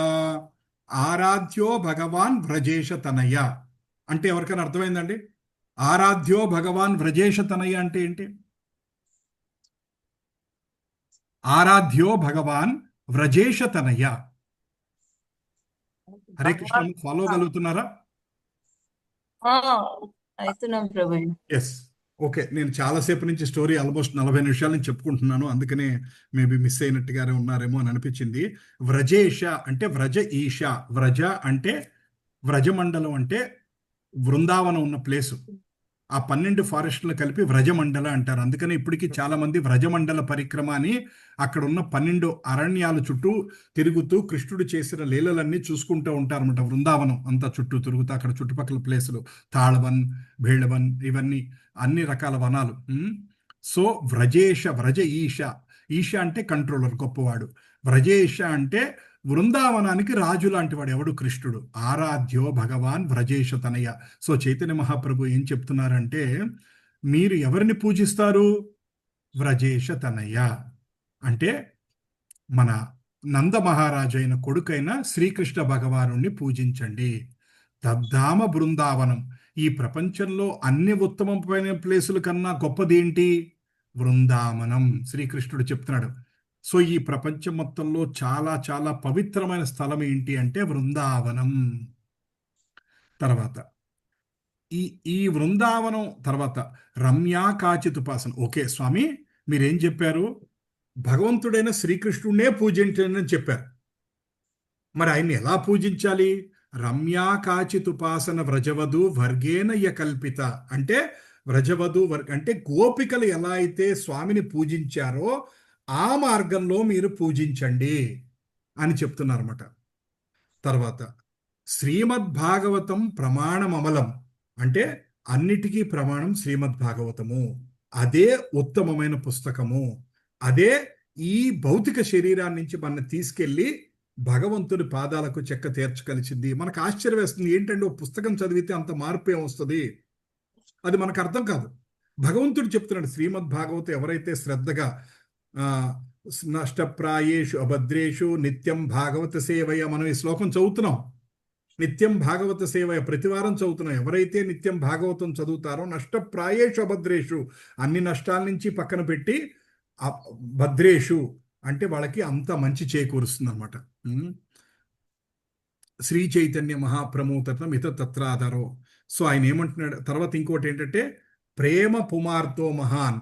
అన్నిటికన్నా ఉత్తమమైనది ఏంటి అంటే భగవంతుని మీద ప్రేమ, కృష్ణ ప్రేమ. మోక్షానికన్నా పెద్దది ఏంటి అంటే కృష్ణ ప్రేమ. నేను దాన్ని అంతగా ఎక్స్ప్లెయిన్ చేయలేకపోవచ్చు, ఎందుకంటే నేను ఆ స్టేజ్లో లేను.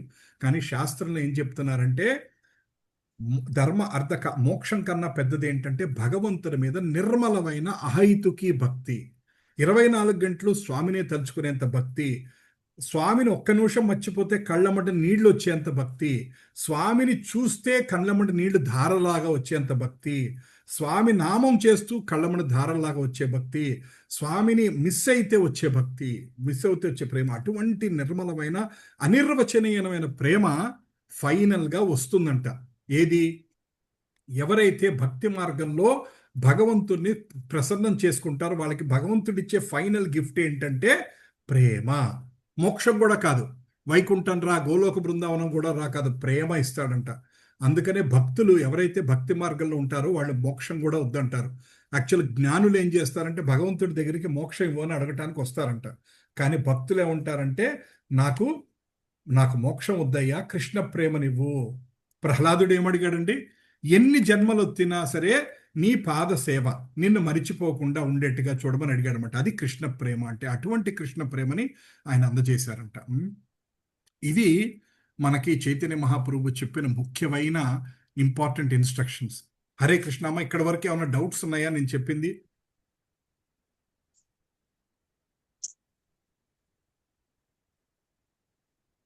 లేదు ప్రభుజీ. ఏం అంటే లేదు రా ప్రభుజీ, అర్థమైంది. ఎస్, చాలాసేపటి నుంచి నేను మీతో మాట్లాడించకుండా నేనే మాట్లాడుకుంటాను 40 నిమిషాల నుంచి. అంటే ఎందుకంటే ఎక్స్క్యూజ్ మీ ప్రభుజీ, ఏంటమ్మా? రా రాధారాణి ప్రేమ ఎలా ఉందో అది తెలుసుకోవడానికి వచ్చారు అంటున్నారు కదా. అంటే రాధారాణి అవసరం లేదు, భక్తుల నుంచి తెలుసుకునే విధంగానా? ఎలా అర్థం చేసుకోవాలా ప్రభుజీ? అది నాకు డీప్ గా అర్థం కాదు. అంటే ఏంటంటే చెప్పాను కదమ్మా, రెండు ఉన్నాయి. ఒకటి ఏంటంటే బాహ్యమైన లక్షణం, ఒకటి ఆంతరంగిక కారణం.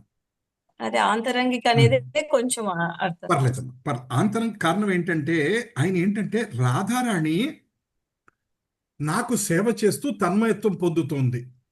ఆ తన్మయత్వం ఏంటి అంటే మీకు చాలా సింపుల్గా చెప్పాలంటే, ఫర్ ఎగ్జాంపుల్ నేను ఒక స్వీట్ చేశాను, ఒక కొత్త రకమైన ఒక స్వీట్ చేశాను. ఆ స్వీట్ చేశాను, అది నా నోట్లో పెట్టుకొని చాలా బాగుంది, చాలా బాగుంది, చాలా బాగుంది చెప్తాను. అసలు ఎంత సాఫ్ట్గా ఉందో మాతాజీ, ఎంత టేస్టీగా ఉందో, ఇంకా ఇంకా తినాలనిపిస్తుంది అని మీకు ఒక 10 సార్లు చెప్పాను అనుకోండి, మీరు ఏమంటారు? నాకు కూడా రుచి చూడాలని ఉంది అని అంటారు. మీకు ఆ రుచి ఎలా అర్థమవుతుంది? తింటేనే నేను ఒక గంట సేపు ఎక్స్ప్లెయిన్ చేసిన అర్థం అవుతుందా? అదొక్క పీస్ తీసుకొని మీ నోట్లో వేసుకుంటే అర్థం అవుతుందా? ఒక పీస్ తింటే అర్థమైపోయింది. నేను ఒక గంట సేపు దాని గురించి ఎంత సాఫ్ట్గా ఉందో మాతాజీ, ఎంత కమ్మగా ఉందో, అలా దిగిపోయింది మాతాజీ, ఇంకా ఇంకా తినాలనిపిస్తుంది, ఇంతవరకు అటువంటి స్వీట్ నేను తినలేదు మాతాజీ అని ఎంత గంట సేపు చెప్పినా మీకు కొంతవరకే అర్థం అవుతుంది. కానీ ఆ స్వీట్ ఏదైతే మీరు తీసుకొని మీ నోట్లో వేసుకున్నారో, నేను గంట సేపు వర్ణించింది మీకు 1 నిమిషంలో అర్థమైపోతుంది. అర్థమైందమ్మా? అవును. అర్థమైంది.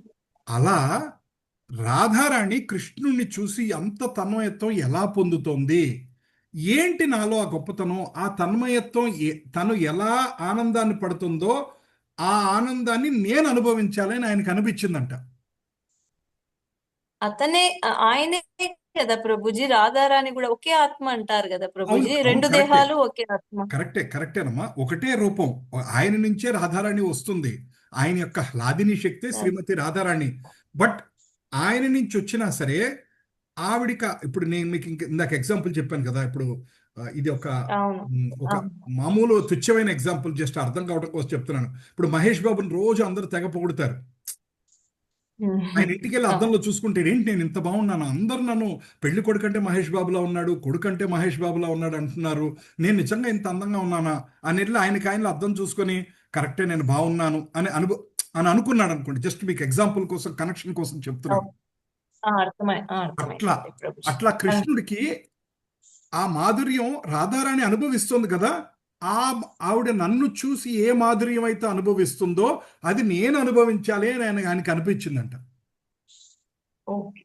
అర్థమైందమ్మా? అర్థమైంది.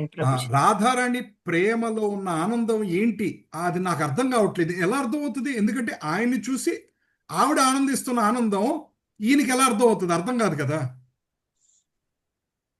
సో ఆయన అది అర్థం చేసుకోవాలని అనిపించిందంట. రాధారాణి ఏ ఆనందాన్ని పొందుతుందో ఆ మాధుర్యాన్ని నేను పొందాలని ఆయనకు అర్థమయ్యి రాధారాణి యొక్క మూడ్లో, రాధారాణి యొక్క భావనలతోటి ఈసారి అవతారం తీసుకున్నాడంట ఆయన. అంటే సాక్షాత్తు కృష్ణుడే అయినా సరే రాధారాణి భావనలో ఉన్నారు. అందుకనే ఆయన రాధారాణి భావన, ఇది చాలా క్లిష్టంగా ఉంటుంది, అర్థం చేసుకోవడానికి ప్రయత్నించండి. ఎందుకంటే నాకు అంత శక్తి లేదు ఎక్స్ప్లెయిన్ చేయడానికి. ఎందుకంటే ఇది నేను థిరిటికల్గానే ఎక్స్ప్లెయిన్ చేయగలుగుతున్నాను మీకు. ఆ భావం, ఆ స్టేజ్లో నేను భక్తిలో.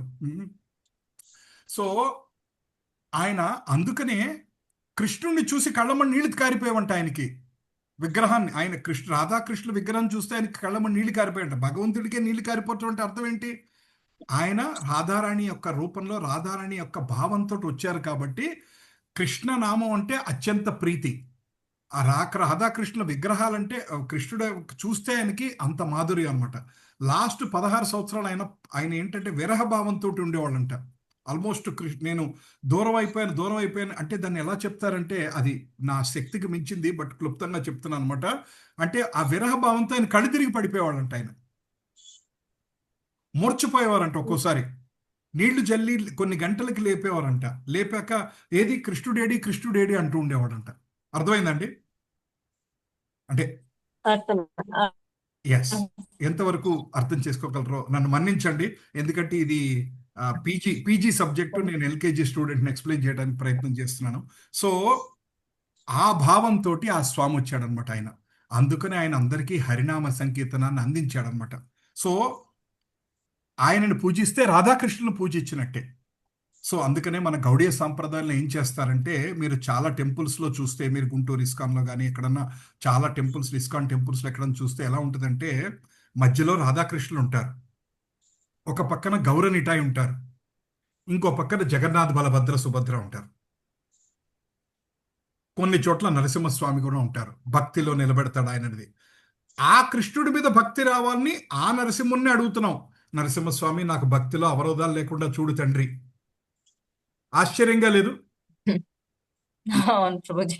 ఆ కృష్ణుడి మీద భక్తి నిలబడాలని చెప్పి ఆ కృష్ణుడైన చైతన్య మహాప్రభుని అడుగుతున్నాం. చైతన్య మహాప్రభు, నా కృష్ణ భక్తినివ్వయ్యా. మహాప్రభు, నా కృష్ణ భక్తినివ్వయ్యా. మహాప్రభు, నాకు నామం మీద రుచి కలిగించయ్యా అని ఆ కృష్ణుడి మీద నామం కావాలని ఆయన్నే అడిగి, ఆ కృష్ణుడి మీద చేసే భక్తిలో అవరోధాలు పోవాలని ఆయన రూపమైన నరసింహస్వామిని అడుగుతున్నాం. మళ్ళీ కృష్ణుడితో సమానమైన జగన్నాథ స్వామిని మనం కొలుస్తున్నాం. సో ఇదంతా ఒక లీల. కాకపోతే ఏంటంటే ఒక్కొక్క రూపంలో భగవంతుడికి ఒక్కొక్క రకమైన అట్రాక్షన్ ఉంటుంది అనమాట. సో అందుకనే మనం గౌడీయ సాంప్రదాయంలో ఏమంటారంటే, అటు రాధాకృష్ణులు పూజిస్తూనే మనం చైతన్య మహాప్రభుని కూడా పూజించాలి. చైతన్య మహాప్రభుని పూజించాలంటే మన నిత్యానంద ప్రభుని కూడా పూజించాలి. అంటే నిత్యానంద ప్రభు అంటే బలరాముడు, గౌర నిఠాయ్, వాళ్ళిద్దరు డాన్స్ చేస్తూ ఇక్కడ కనబడుతున్నారు. చూడండి, ఈ ఫోటో కనబడుతోందా మీకు? ఎల్లో ఎల్లో ఎల్లో ధోతి కనిపిస్తుంది. కట్టుకున్న ఆయన చైతన్య మహాప్రభు. ఆయనకి లెఫ్ట్ సైడ్ ఉన్న ఆయన నిత్యానంద ప్రభు, బ్లూ కలర్ డ్రెస్ లో ఉన్న ఆయన నిత్యానంద ప్రభు. అంటే కృష్ణ బలరాములు ఎలా అయితే వచ్చారో ఆయన వీళ్ళు కూడా ఇప్పుడు చైతన్య మహాప్రభు లాగా కృష్ణుడు వచ్చినప్పుడు వెంటనే బలరాముడు నిత్యానంద ప్రభు లాగా వచ్చేసాడు అనమాట ఆయన. సో అట్లా మనం చైతన్య మహాప్రభు, నిత్యానంద ప్రభుని, గౌరనిటాయిల్ని పూజించాలి. అటు జగన్నాథ్ బలభద్ర సుభద్రని ఆరాధిస్తాం, అటు రాధాకృష్ణుని ఆరాధిస్తాం, ఇటు నరసింహస్వామిని ఆరాధిస్తాం. ఎటు చేసినా సరే ఈ యొక్క అనేక రూపాలతోటి ఆ భగవంతుడితోటి కనెక్షన్ ఇవ్వమని అడుగుతూ ఉంటాం అనమాట. కృష్ణా, నీ మీద భక్తిని ఇవ్వని మహాప్రభుని అడుగుతున్నాం. కృష్ణా, నీ భక్తిలో అవరోధాలు లేకుండా చూడు అని చెప్పి నరసింహస్వామిని అడుగుతున్నాం. కృష్ణ, జగన్నాథ అని చెప్పి అటు జగన్నాథుని ప్రే చేస్తున్నాం అనమాట. సో మీరు ఈ గౌడీయ సాంప్రదాయంలో ఈ ముఖ్యమైన ఈ 4 రూపాలు మీరు ఏ గుడికి వెళ్ళినా కనబడుతూ ఉంటాయి. గౌరనిటాయ్, జగన్నాథ బలభద్ర సుభద్ర, రాధాకృష్ణ. కొన్ని చోట్ల కృష్ణ బలరాం ఉండొచ్చు, కొన్ని చోట్ల నరసింహస్వామి ఉండొచ్చు, కానీ ముఖ్యంగా ఈ విగ్రహాలన్నీ ఉంటాయి అన్నమాట.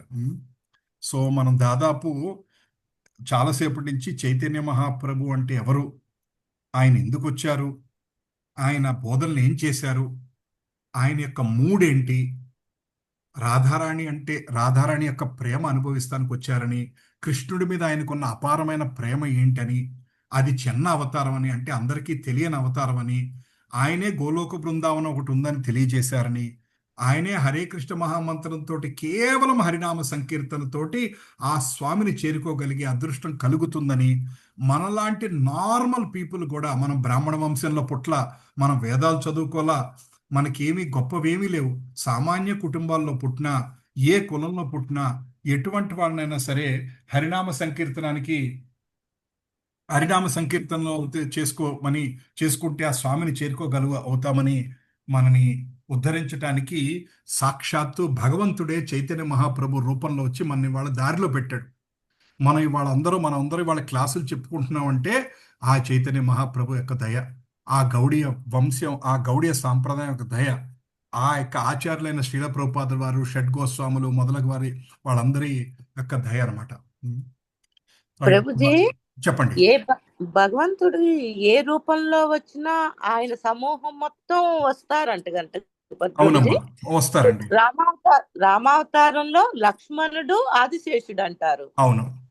భరత శత్రుఘ్నుడు శంకుచక్రాలు అంటారు.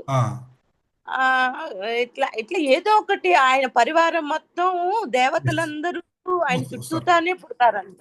ఎస్ ఆయన దాన్ని ఒక ఆచార్యుల వారు ఎలా చెప్తారంటే, సింపుల్ గా అర్థం అవడానికి, మన ఊర్లో డ్రామా వేసేప్పుడు ఇదివరకు ఒక బస్సులో ఒక 25-30 మంది వస్తారు.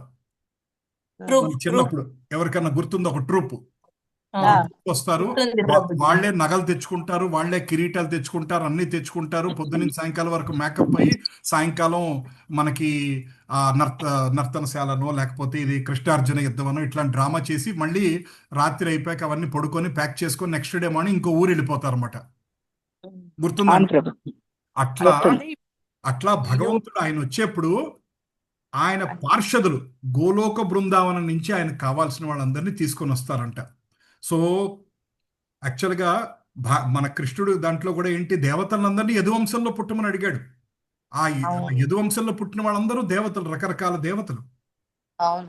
సో ఆ కృష్ణుడు చరిత్రలో బుణంతమంది ఉన్నారు.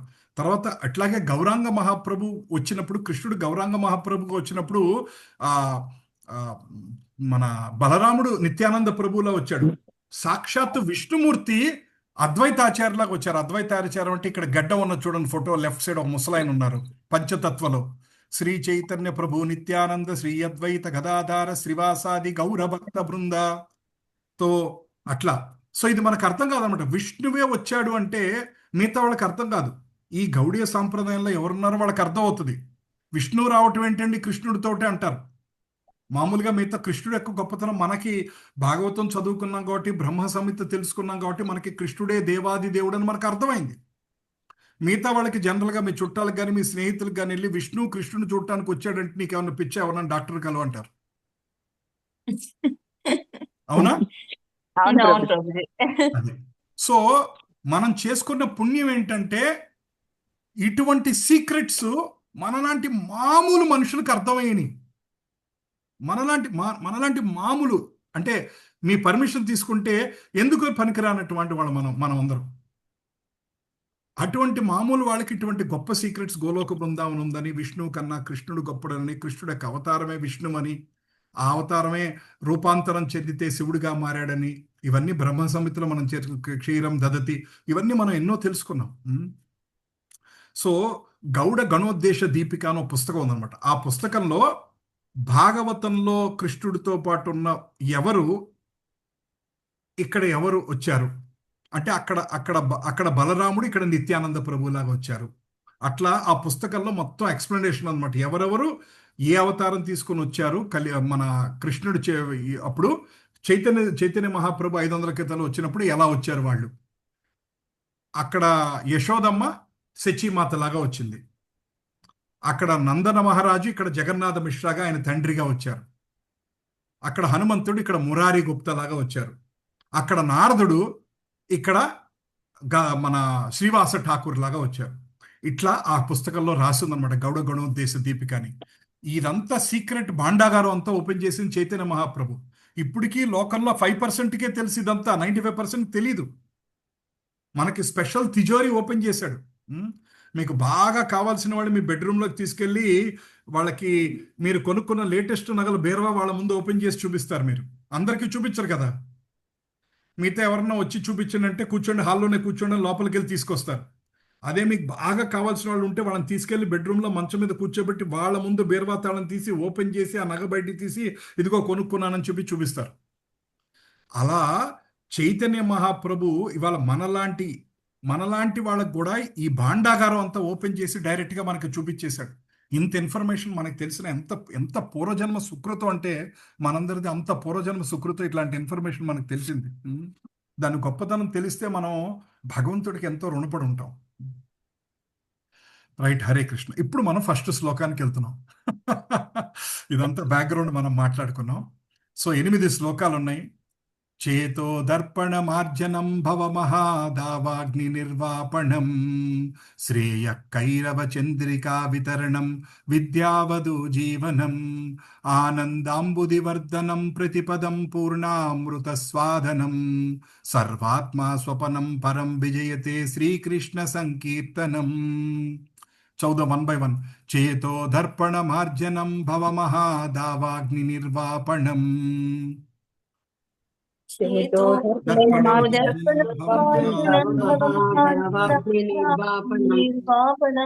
శ్రేయ కైరవ చంద్రికా వితరణం విద్యావధు జీవనం శ్రేయ కైరవ చంద్రికా వితరణం విద్యావధు జీవనం ఆనందాంబుదివర్తనం ప్రతిపదం పూర్ణామృత స్వాదనం. ఆనందాంబుదివర్ధనం ఆనందాంబుదివర్ధనం ప్రతిపదం పూర్ణామృత స్వాదనం. సర్వాత్మా స్వపనం పరం విజయతే శ్రీకృష్ణ సంకీర్తనం. సర్వాత్మా స్వపనం పరం విజయతే శ్రీకృష్ణ సంకీర్తనం.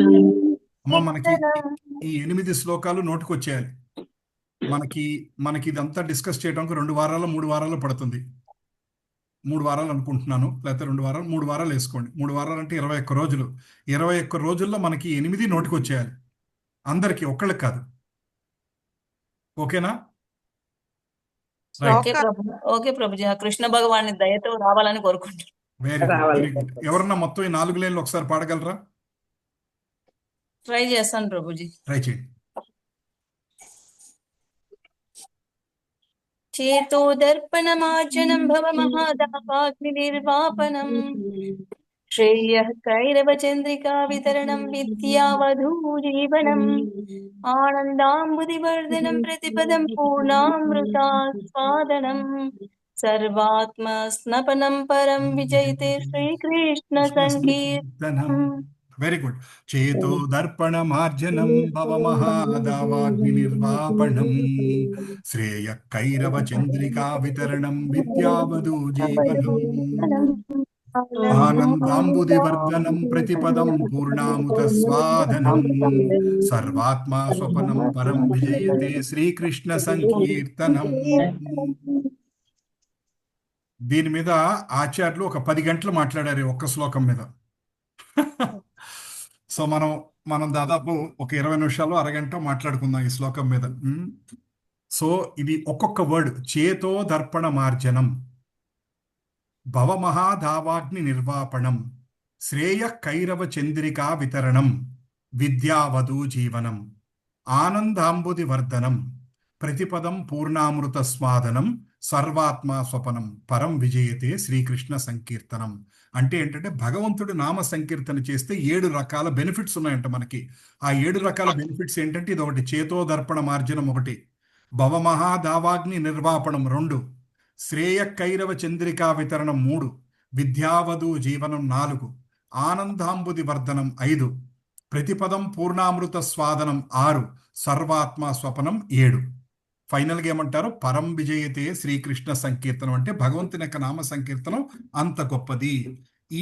ఈ మనం ఈ శిక్షాష్టకంలో శ్లోకం 1లో 7 రకాల యొక్క బెనిఫిట్స్ ఏంటి, హరినామ సంకీర్తన చేయటం వలన ఈ 7 ఏంటి అర్థం చేసుకుందాం అనమాట. సో ఆ 7 ఏంటి అని చెప్తున్నారు. ఏంటంటే క్లుప్తంగా శ్రీకృష్ణ సంకీర్తనకు అనేక జన్మల తరబడి పేరుకుపోయిన జూలిని తొలగించి పునరావృత జనన మరణాలు అనే అగ్నిని ఆర్పివేస్తుంది. ఈ సంకీర్తన ఉద్యమం మానవాళికి ప్రధాన వర్ణం, ఎందుకంటే ఇది దయా అనే చల్లని చంద్రుని కిరణాలను వ్యాపింపజేస్తుంది. ఇది ఆధ్యాత్మిక జ్ఞానాలకు జీవం. ఇది పరమానంద ఆనంద సాగరాన్ని పెంచుతుంది మరియు మనం ఎల్లప్పుడూ ఆతృతగా ఎదురు చూసే అమృతాన్ని పూర్తిగా రుచి చూడటానికి వీలు చేస్తుంది అనమాట. సో ఈ 7 ఏంటి అంటే క్లుప్తంగా చెప్పాలంటే ఇది చేతో దర్పణ మార్జనం అంటే అనేక జన్మల నుంచి ఉన్న పాపాలని కడిగేస్తుంది. ఫస్ట్ మహాదావాగ్ని నిర్వాపణం అంటే ఈ జనన మరణ చక్ర సైకిల్ నుంచి మనని పక్కకి తీసుకెళ్తుంది. శ్రేయ కైరవ చంద్రికా వితరణం అంటే భగవంతుని యొక్క చల్లని చూపులు దయ మన వైపు ప్రసరింపచేస్తుంది. విద్యావధూ జీవనం అంటే ఇది అన్ని ఆధ్యాత్మిక జ్ఞానాలకు ముఖ్యమైనది హరినామ సంకీర్తనం. తర్వాత ఆనందాంబుది వర్ధనం అంటే ఏంటంటే ఎంతో ఆనందాన్ని ఇస్తుందంట మనకి. తర్వాత ప్రతిపదం పూర్ణామృత స్వాదనం అంటే రోజు రోజుకి ఆనందాన్ని పెంచి ఆ స్వామి దగ్గరికి తీసుకెళ్తానికి ప్రతిపదం పూర్ణామృత స్వాదనం ఆ స్వామి దగ్గరికి తీసుకెళ్తానికి ప్రయత్నం చేస్తుంది. సర్వాత్మా స్వపనం అంటే మొత్తం అన్ని ఉద్ధరిస్తుంది. పరం విజయతే శ్రీకృష్ణ సంకీర్తనం. సో ఈ 7 ముఖ్యమైన లక్షణాలు అనమాట. అంటే ఏంటంటే మనం హరినామ సంకీర్తనం మీలో కొంతమంది 4 మాలలు చేస్తున్నారు, 8, 12, 16 చేసేవాళ్ళు ఉన్నారు. ఈ మాలలు మనం చేస్తున్నాం కదా, ఆ మాలల యొక్క గొప్పతనం ఏంటి అన్నది ఈ ఒక్క శ్లోకంలో మనకి స్వామి చెప్తున్నాడు అనమాట. అసలు భాగవతం మొత్తం 8 శ్లోకాల్లో ఉంది, భక్తి మొత్తం 8 శ్లోకాల్లో ఉంది. అంత డీప్ మీనింగ్ ఉంటుంది. ఎందుకంటే సాక్షాత్ భగవంతుడే మాట్లాడాడు కదండి. అందుకని 8 శ్లోకాల్లో భాగవతంలో ఉన్న 18 శ్లోకాల అర్థాన్ని పెట్టాడు. 8 శ్లోకాల్లో వేదాలన్నీ పెట్టాడు. 8 శ్లోకాల్లో భక్తి అంతా ఆయన కూర్చిపెట్టాడు అనమాట.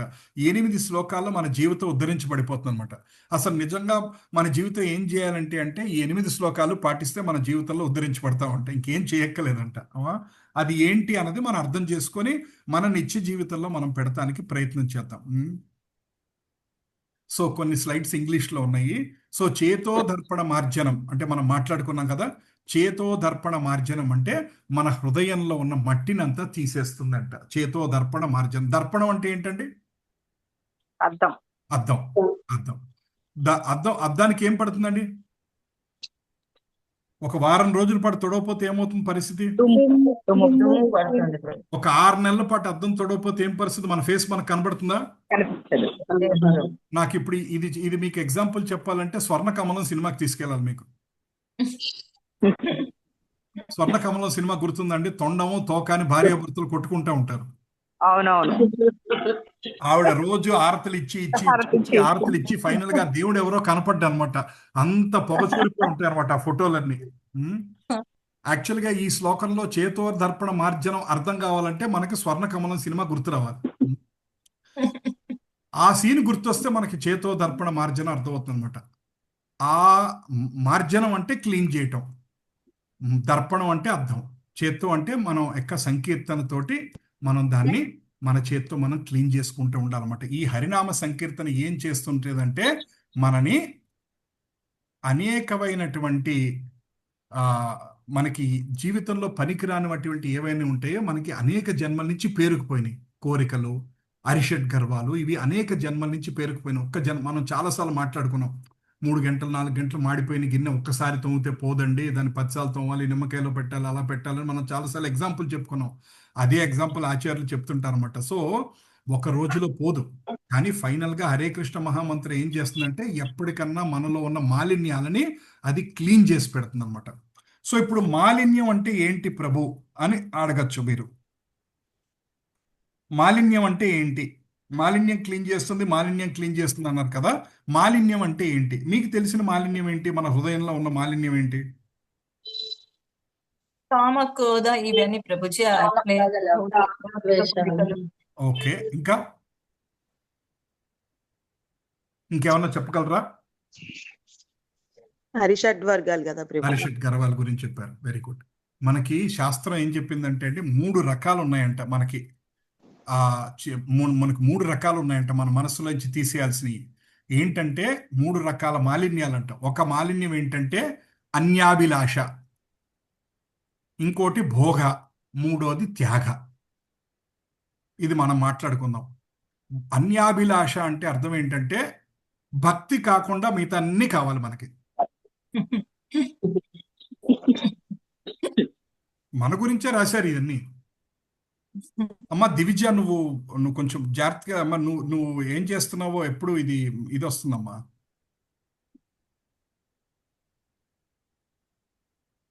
దీన్ని ఎలా ఆపాలో నాకు తెలియట్లేదు. అనోటేషన్స్ నేను ఆపాలి. Okay, right. సో అన్యాభిలాష అంటే మనకి భక్తి తప్ప ప్రపంచంలో ఉన్నవన్నీ కావాలి మనకి. మన మనస్సులో అటువంటి కోరికలు ఉన్నాయి. ఏది చూస్తే అది కావాలి. కొత్త సారీ ఎవరన్నా కట్టుకుంటే అది మనకు కొనుక్కోవాలని ఉంటుంది. కొత్త నాకు ఎవరన్నా పెట్టుకుంటే అది కావాలని ఉంటుంది. ఎవరన్నా పలానా కొత్త సైట్ కొన్నారంటే అక్కడ చాలా వాల్యూ పెరిగిందంటే అది మనకు కావాలనిపిస్తూ ఉంటుంది. ఆ ప్రపంచంలో ఏది బాగుందంటే కొత్త కారు వస్తే అది కావాలనిపిస్తూ ఉంటుంది. అన్నీ అనిపిస్తూ ఉంటాయి. భక్తి మాత్రం అనిపించదు. నామం చేయాలంటే అనిపించదు మనకి.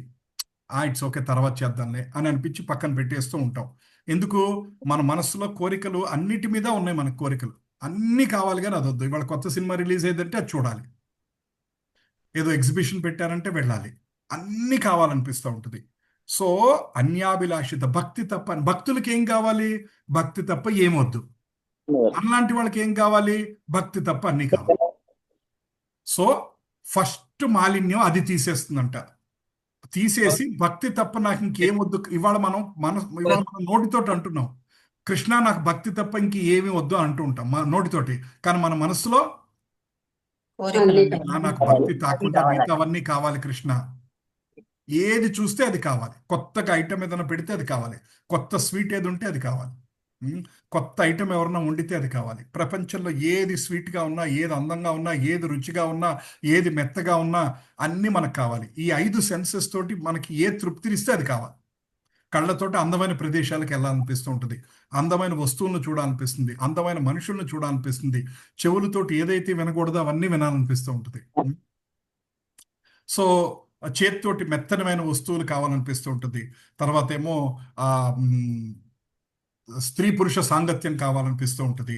ఇట్లా మనసు ఇట్లా లాగుతూ ఉంటుంది అనమాట. ముక్కుతోటి ఆ అనేకమైన వాసనలు, అంత మంచి వాసన వచ్చినవన్నీ కావాలనిపిస్తూ ఉంటుంది. అటువంటివన్నీ నాకు కావాలని అనిపిస్తూ ఉంటుంది అనమాట. సో ఇట్లా మనకి అన్యాభిలాషిత అది ఫస్ట్ తీసేస్తుందంట. అది ఫస్ట్ మాలిన్యం. రెండో మాలిన్యం ఏంటంటే భోగం. భోగం అంటే ఎంజాయ్ చేయటం. మనకేంటి, మనం పొద్దునుంచి సాయంకాలం వరకు మనం ఏం చేస్తున్నాం? అన్నిటిలో మనం ఎంజాయ్మెంట్ కోసం చేస్తున్నాం. ఏం చేసినా మనం ఏం చేస్తున్నాం? ఆనందం కోసం. మన ఆనందం కోసం చేస్తున్నాం. ఒక సినిమా చూసినా, ఒకరితో కబుర్లు చెప్పుకున్నా, ఒక కొత్త వస్తువు కొనుక్కున్నా, ఏం చేస్తున్నా ఎంజాయ్ చేయాలి, ఎంజాయ్ చేయాలి. పొద్దునుంచి రాత్రి వరకు మనం చేసే పనులన్నీ ఎంజాయ్ చేయాలి, ఎంజాయ్ చేయాలని అనుకుంటూనే ఉంటున్నాం. మనం ఎంజాయ్ చేయాలన్న దాంతోనే పొద్దునుంచి రాత్రి వరకు తిరుగుతున్నాం. కానీ కృష్ణుడు ఏం చెప్పాడు? భోక్తారాం యజ్ఞ తపసాం బ్రహ్మలోక మహేశ్వరం సుహృదం. గుర్తుందండి శ్లోకం? గుర్తుంది ప్రభుజీ. చెప్తారా? భోక్తారం యజ్ఞ తపసం సర్వలోక మహేశ్వరం సర్వలోక మహేశ్వరం జ్ఞాత్వా మామాం సుహృదం సుహృదం సర్వభూతానాం సర్వభూతానాం జ్ఞాత్వా మాం శాంతి మృచ్చతి. 5.29. సో మనకేం చెప్పారంటే అన్ని యజ్ఞాలకి భోక్త ఎవరు అంటే శ్రీకృష్ణ భగవంతుడు.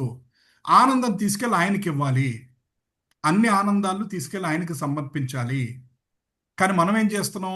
మన ఆనందం కోసమే రోజంతా ఉంటున్నాం. సో ఆచార్యులు ఏం చెప్తున్నారంటే నీ ఆనందాన్ని తగ్గించుకొని భగవంతుడు ఆనందం గురించి పనిచేయి. నీ ఆనందాన్ని తగ్గించుకుంటూ నువ్వు ఏం పని చేసినా, ఏ సేవ చేసినా భగవంతుడు ఆనందం గురించి ఆలోచించు. ఈ పని చేస్తే కృష్ణుడు ఇష్టపడతాడా లేదా, ఇలా చేస్తే కృష్ణుడు ఆనందిస్తాడా లేదా అన్నది నీ భోగం కోసం కాదు, కృష్ణుడు యొక్క ఆనందం కోసం పనిచేయమంటున్నాడు. భోగలాలస అంటారు దాన్ని సంస్కృతంలో. భోగం మీద అనుభవించాలి అన్న ఆశ. అనుభవించాలి, మన ఆశే కదండి, మనం అనుభవించాలన్న ఆశే కదా మళ్ళీ మనకి జన్మ కారణం అవుతుంది. లెట్స్ ఈ జన్మలో మనకి ఏదో అనుభవించాలని ఉంది, తీరలేదు. వచ్చే జన్మలో అది అనుభవిస్తాం కోసం భగవంతుడు అటువంటి శరీరాన్ని ఇస్తున్నాడు. అది అనుభవిస్తాం. అక్కడతో అయిపోతుందా? మళ్ళీ నెక్స్ట్ జన్మలో ఇంకా మళ్ళీ కొత్త కోరికలు పుడతాయి. మళ్ళీ అది అనుభవిస్తాం కోసం మళ్ళీ జన్మ తీసుకుంటూ ఉంటాం. సో ఈ భోగం అన్నది సెకండ్ టైప్ ఆఫ్ మాలిన్యం. అది తీసేస్తాడంట భగవంతుడు. మూడో టైప్ ఆఫ్ మాలిన్యం ఏంటంటే త్యాగం. అదేంటి ప్రభుజీ, త్యాగం తీసేయటం ఏంటి ప్రభుజీ? త్యాగం ఉండాలంటారు కదా ప్రభుజీ, త్యాగం తీసేయటం ఏంటి? త్యాగ బుద్ధి చాలా మంచిది కదా ప్రభుజీ. దానికి ఏం చెప్పారంటే ఇక్కడ త్యాగాన్ని ఎలా అర్థం చేసుకోమన్నారంటే మనం, సో దానికి ఏం చెప్పారంటే త్యాగాన్ని ఆ ఆ, వైరాగ్యాన్ని ఏం చెప్పారంటే వైరాగ్యం, ఫల్గు వైరాగ్యం అని రెండు చెప్పారు. అంటే ఫల్గు వైరాగ్యం అంటే ఎలా అంటే, ఫర్ ఎగ్జాంపుల్ ఒక స్వామీజీ ఉంటారు, నేను డబ్బు ముట్టను అంటారు. నేను డబ్బులు ముట్టుకోను, ఎందుకంటే డబ్బులు దరిద్రం, ఆ డబ్బుల మూలానే అన్ని గొడవలు జరుగుతున్నాయి కాబట్టి నేను డబ్బు ముట్టను అంటారు. కానీ శ్రీల ప్రభుపాదులు వారు ఏమంటారంటే, నా దగ్గరికి వచ్చి ఎవరన్నా వచ్చి నేను మీకు డబ్బులు ఇస్తాను తీసుకుంటారంటే సంతోషంగా తీసుకుంటానంటారు. ఎందుకంటే కృష్ణుడి సేవ కోసం వాడుకుంటారు. నీ కోసం నువ్వు తీసుకుంటా తప్పు, భగవంతుడి కోసం తీసుకుంటే తప్పు లేదు. ఇప్పుడు ఎవరో ఒక ఆయన వచ్చి 10 కోట్లు ఇస్తానండి అన్నాడు అనుకో, నేను సన్యాసినండి నాకెందుకండి 10 కోట్లు అని కాదు. 10 కోట్లు ఇస్తారండి, 20 ఇవ్వగలరా, అవకాశం ఉందా మీకు, ఇవ్వండి. ఆ 20 స్వామి కోసం వాడతాను. అర్థమైందండి మీకు? అంటే ఏంటంటే అన్నిటికీ స్వామి కోసం చేసే వైరాగ్యాన్ని ఆలోచించమని. కానీ అంతేగాని నేను రూల్ పెట్టుకున్నాను కాబట్టి డబ్బు ముట్టుకోనని కాదు. అంటే ఏంటంటే మీ సొంత వైరాగ్యాలు పక్కన పెట్టి ప్రతిదీ భగవంతుడి కోసం, మీకు ఇష్టం లేని పనులు కూడా భగవంతుడి కోసం చేయగలగాలి. అది అసలైన వైరాగ్యం అంటే. ఇప్పుడు ఫర్ ఎగ్జాంపుల్ రోడ్డు మీదకి వెళ్ళి బుక్స్ అమ్ముతూ ఉంటారు. అది చాలా అహానికి చాలా కష్టమైన పని. మధ్యలో కొంతమంది విసుక్కుంటూ ఉంటారు. ఏంటంటే పనిలో ఉంటే వచ్చి పుస్తకం కొనమంటారు, భగవద్గీత కొనమంటారు, ఏదో మనం అడుక్కునే ఉండి వచ్చినట్టు విసుక్కుంటారు కొంతమంది. రైట్, నేను మీకు ఒక చిన్న స్టోరీ చెప్తా. ఒకసారి నేను మా వైఫ్ ఒక సూపర్ మార్కెట్ ముందు భగవద్గీత పుస్తకాలు అమ్ముతున్నాం. సో అది ఒక చాలా స్పెషల్ స్టోరీ అనమాట, మీకు చెప్పాలి. ఇందాక నుంచి చాలా సీరియస్ గా మాట్లాడుకుంటున్నాం కదా, కొంచెం చిన్న లైట్ స్టోరీ చెప్తా. సో భగవద్గీత పుస్తకాలు పెట్టి ఇస్తున్నాం. అక్కడ ఒక అడుక్కునే ఆవిడ ఉంది. అడుక్కునే ఆవిడ అక్కడ కూర్చున్నది, మేము పుస్తకాలు ఇస్తున్నాం అనమాట. కొంతమంది వద్దంటున్నారు, పుస్తకం వెళ్ళిపోతున్నారు, అట్లా నడుస్తూ ఉంది. అడుక్కునే అమ్మాయిని కొంతమంది డబ్బులు వేస్తున్నారు, కొంతమంది వేయట్లేదు. సో మమ్మల్ని ఎవరో ఒకళ్ళు పుస్తకం తీసుకోనని కొంచెం కొంచెం దురుసుగా మాట్లాడి వెళ్ళిపోయారు అనమాట. మాకు అది టైం లేదు, మీరు ఇసుకిచ్చిపోకుండా వెళ్ళిపోయారు. అప్పుడు అడుక్కునే మా అమ్మకి ఎలా చూసిందంటే, మనం అందరూ ఒకటేనయ్యా, మన కష్టాలు ఇంతే అన్నట్టుగా చూసిందనమాట. మన కష్టాలు ఇంతేలే, ఇలాగే ఉంటాయి మనకి. కొంతమంది ఇసుక్కుంటా ఉంటారు, కొంతమంది వేస్తుంటారు. అంటే ఆవిడ మమ్మల్ని అడుక్కునే వాళ్ళలాగానే చూసింది అనమాట. తప్పులేదు, ఇట్స్ ఓకే, పర్వాలేదు. పాయింట్ ఏంటంటే అక్కడ మనం అర్థం చేసుకోవాల్సింది ఏంటంటే, అటువంటి సిచ్యువేషన్ లో మనం అహాన్ని పక్కన పెట్టుకోగలుగుతాం. అహం పక్కన, ఎందుకంటే ఒకళ్ళ దగ్గరికి వెళ్ళి యాచించి, ఇప్పుడు టెంపుల్ కడుతున్నారు, డబ్బులు అడగాలి. ఇప్పుడు హైదరాబాద్ ఇస్కాన్ టెంపుల్ ఒకటి వస్తుంది, హైదరాబాద్ ఇస్కాన్ టెంపుల్ వస్తుంది. మా గ్రూప్ అంతా కలిపి ఒక పెద్ద టెంపుల్ కడుతున్నాం. ఇప్పుడు నేను ఇంటింటికి వెళ్ళి జోలి పట్టాలి. నేను అందరిని అడగాలి, తెలిసిన వాళ్ళ మిమ్మల్ని అందరిని కూడా అడుగుతాను, మీరు ఎంత ఇవ్వగలిగితే అంత ఇవ్వండి టెంపుల్ కోసం అని. సో ఇప్పుడు అడగాలి. అందులో ఇచ్చేవాళ్ళు ఉంటారు, అందులో కొంతమంది గబుక్కున నోరు జారే మాట, మనం బాధపడేట్టుగా మాట్లాడచ్చు. సో అన్ని రకాల మనుషుతత్వాలు ఉన్న మనుషులతోనే మనం డీల్ చేయాలి. సో మనకున్న దాన్ని ఏమంటారంటే, అహాన్ని తీసి పక్కన పెట్టి స్వామి సేవ కోసం వాడుతూ ఉండాలన్నమాట. సో దాన్ని త్యాగం అన్నమాట. అంటే ఏంటంటే, నీ త్యాగాన్ని కూడా, అంటే భగవంతుడితో కనెక్షన్ లేని నీ త్యాగం వేస్ట్ అంటారు. సో కొంతమంది అంటారు, నేను అది వదిలేశానండి అంటారు. కాశీ వెళ్ళి ఏం వదిలేస్తారు? కాకరకాయ వదిలేస్తారు, ఎలాగో తినరు కదా.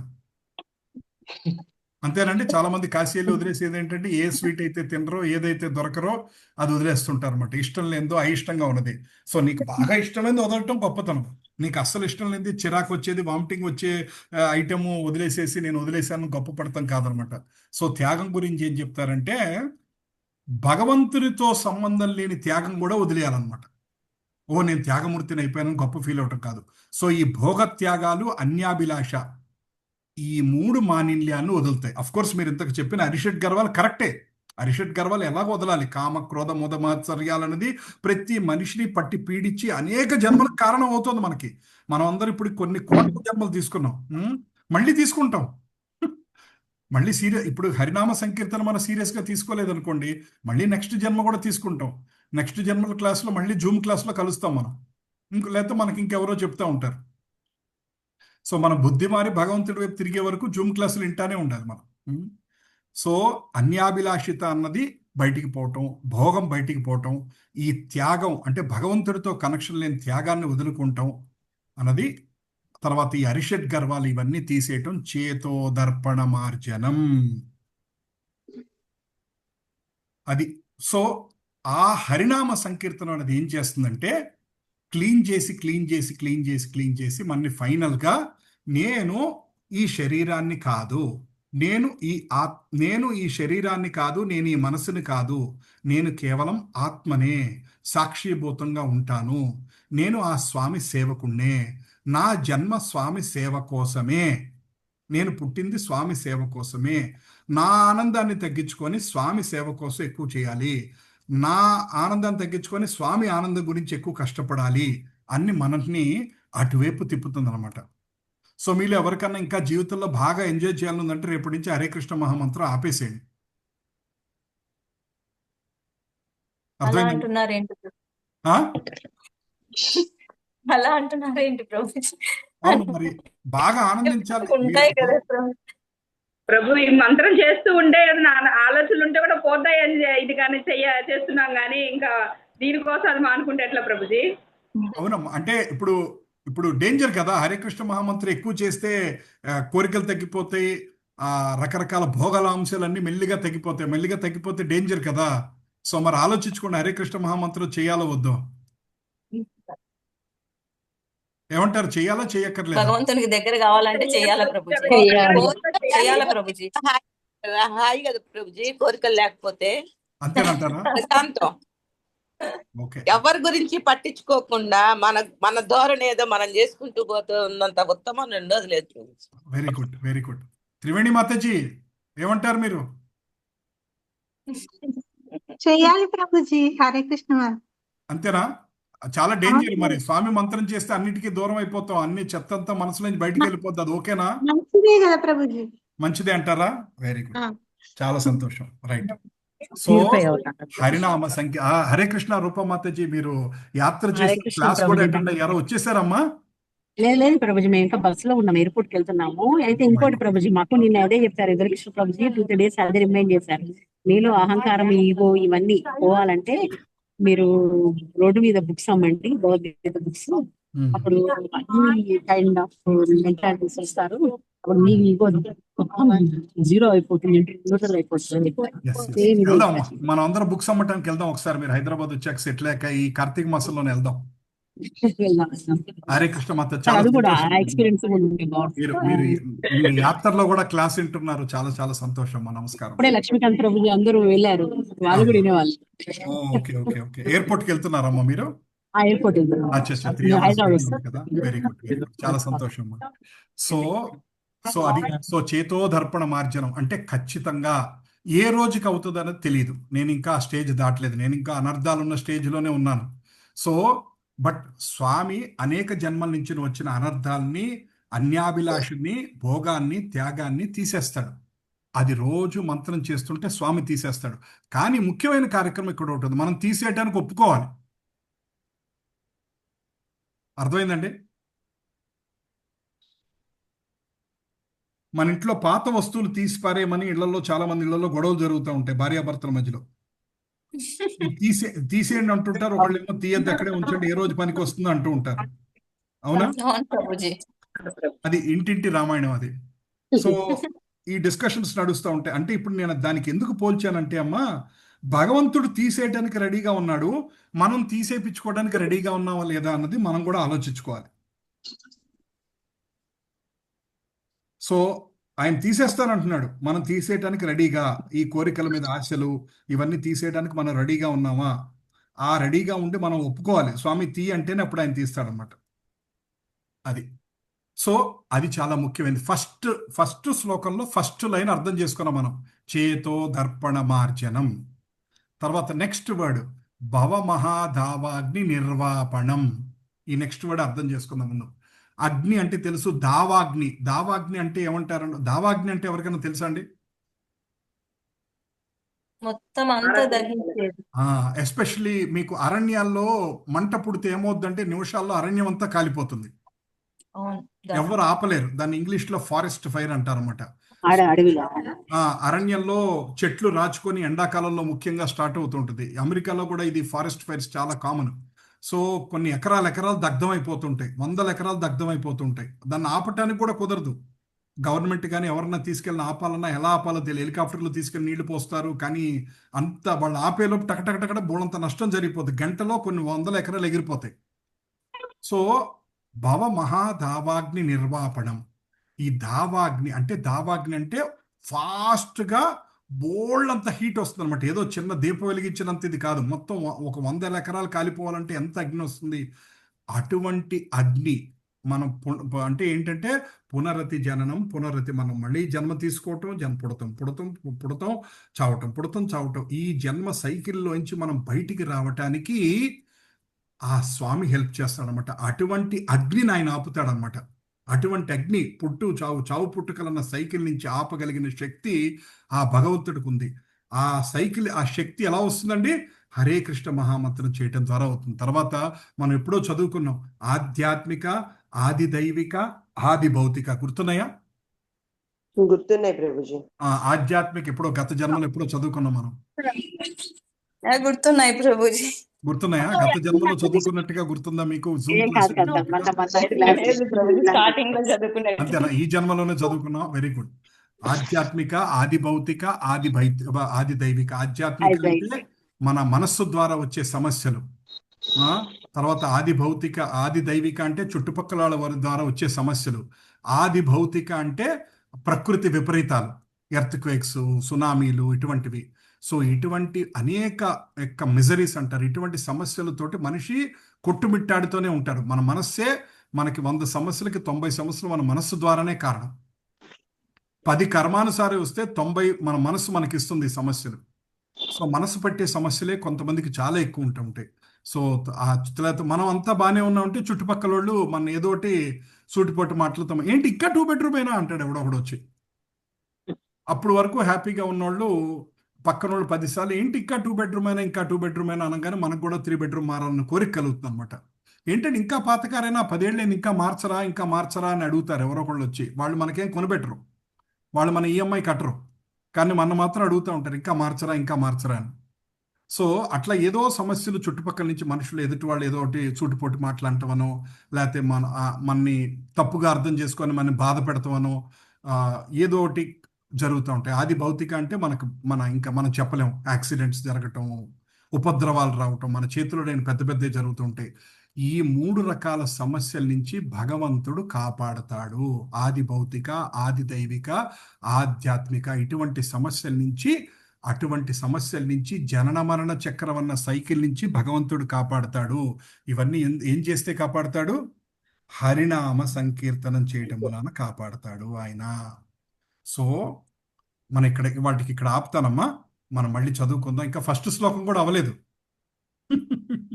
ఫస్ట్ శ్లోకంలో ఫస్ట్ లైన్ చదువుకున్నాం ఇవాళ మనం. చేతో దర్పణ మార్జనం భవమహాధావాగ్ని నిర్వాపణం. మనం నెక్స్ట్ వీక్ నుంచి కొంచెం స్పీడ్గా వెళ్తాయి. వాళ్ళ ఇంట్రొడక్షన్ చాలాసేపు చెప్పుకున్నాం కదా. నెక్స్ట్ వీక్ నుంచి మనం కంటిన్యూ అయ్యి ఈ ఫస్ట్ శ్లోకం కంప్లీట్ చేయాలి.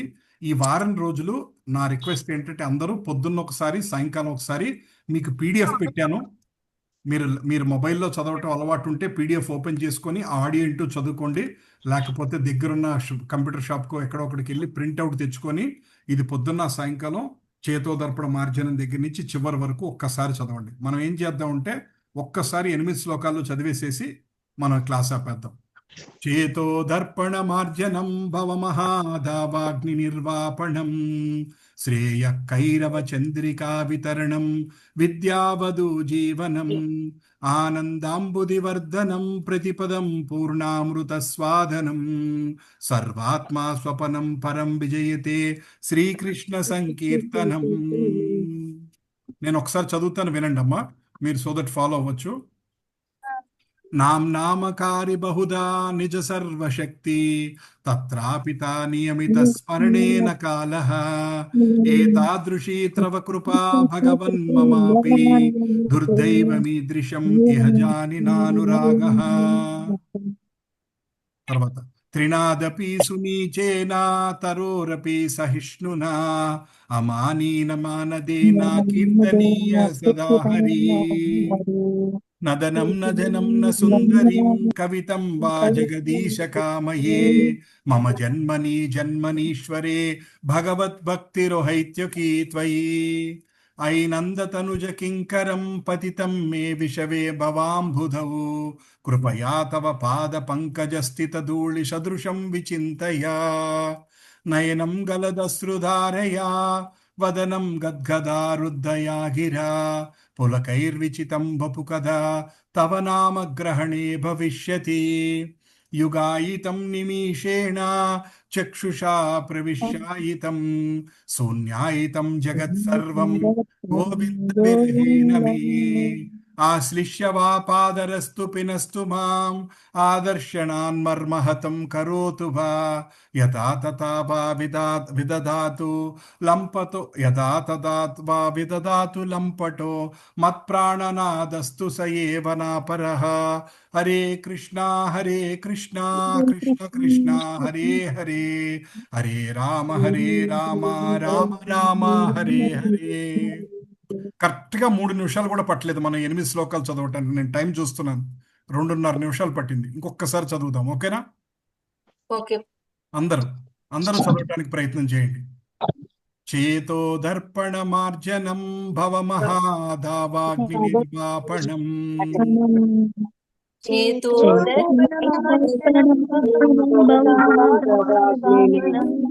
శ్రేయ కైరవ చంద్రికా వితరణం విద్యావధు జీవనం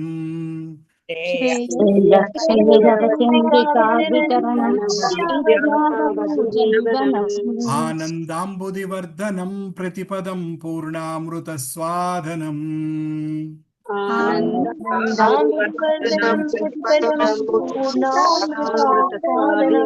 సర్వాత్మా స్వపనం పరం విజయతే శ్రీకృష్ణ సంకీర్తనం.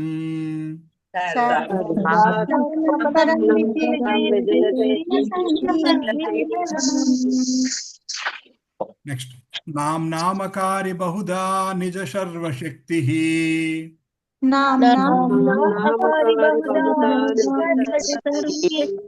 తత్రాపిత నియమిత స్మరణేన కాలః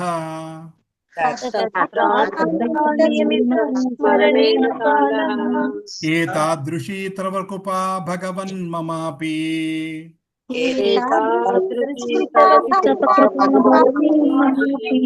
దుర్దైవమీదృశం ఇహ జానినానురాగః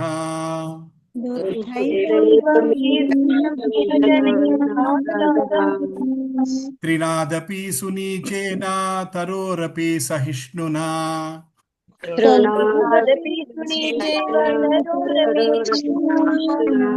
అమానీన మానదేన కీర్తనీయ సదా హరి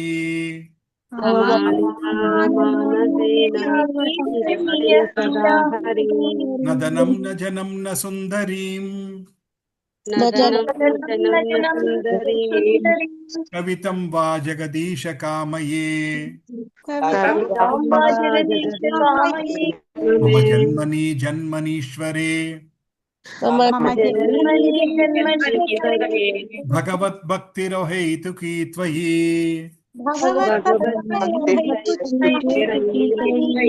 ఐనందతనుజ కింకరం పతితం మాం విషమే భవాంబుధౌ కృపయా తవ పాద పంకజ స్థిత ధూళి సదృశం విచింతయా కృపయా తవ పాద పంకజ స్థిత ధూళి సదృశం విచింతయా నయనం గళదశ్రుధారయా వదనం గద్గదారుద్ధయా గిరా నయనం గళదశ్రుధారయా వదనం గద్గదారుద్ధయా గిరా పులకైర్నిచితం వపు కదా తవ నామ గ్రహణే భవిష్యతి యుగాయితం నిమిషేన చక్షుషా ప్రవృషాయితం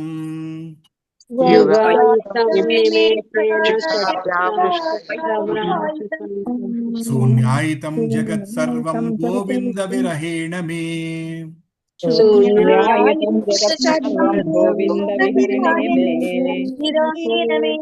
ఆశ్లిష్య వా పాదరతం పినష్టు మాం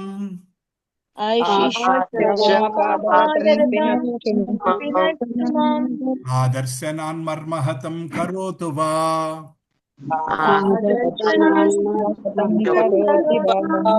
యథా తథా వా విదదాతు లంపటో మత్ప్రాణనాదస్తు స ఏవ నాపరః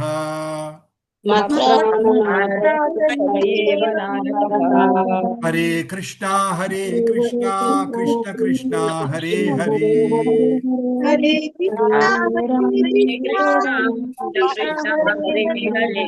Hare Rama Rama Rama Hare Hare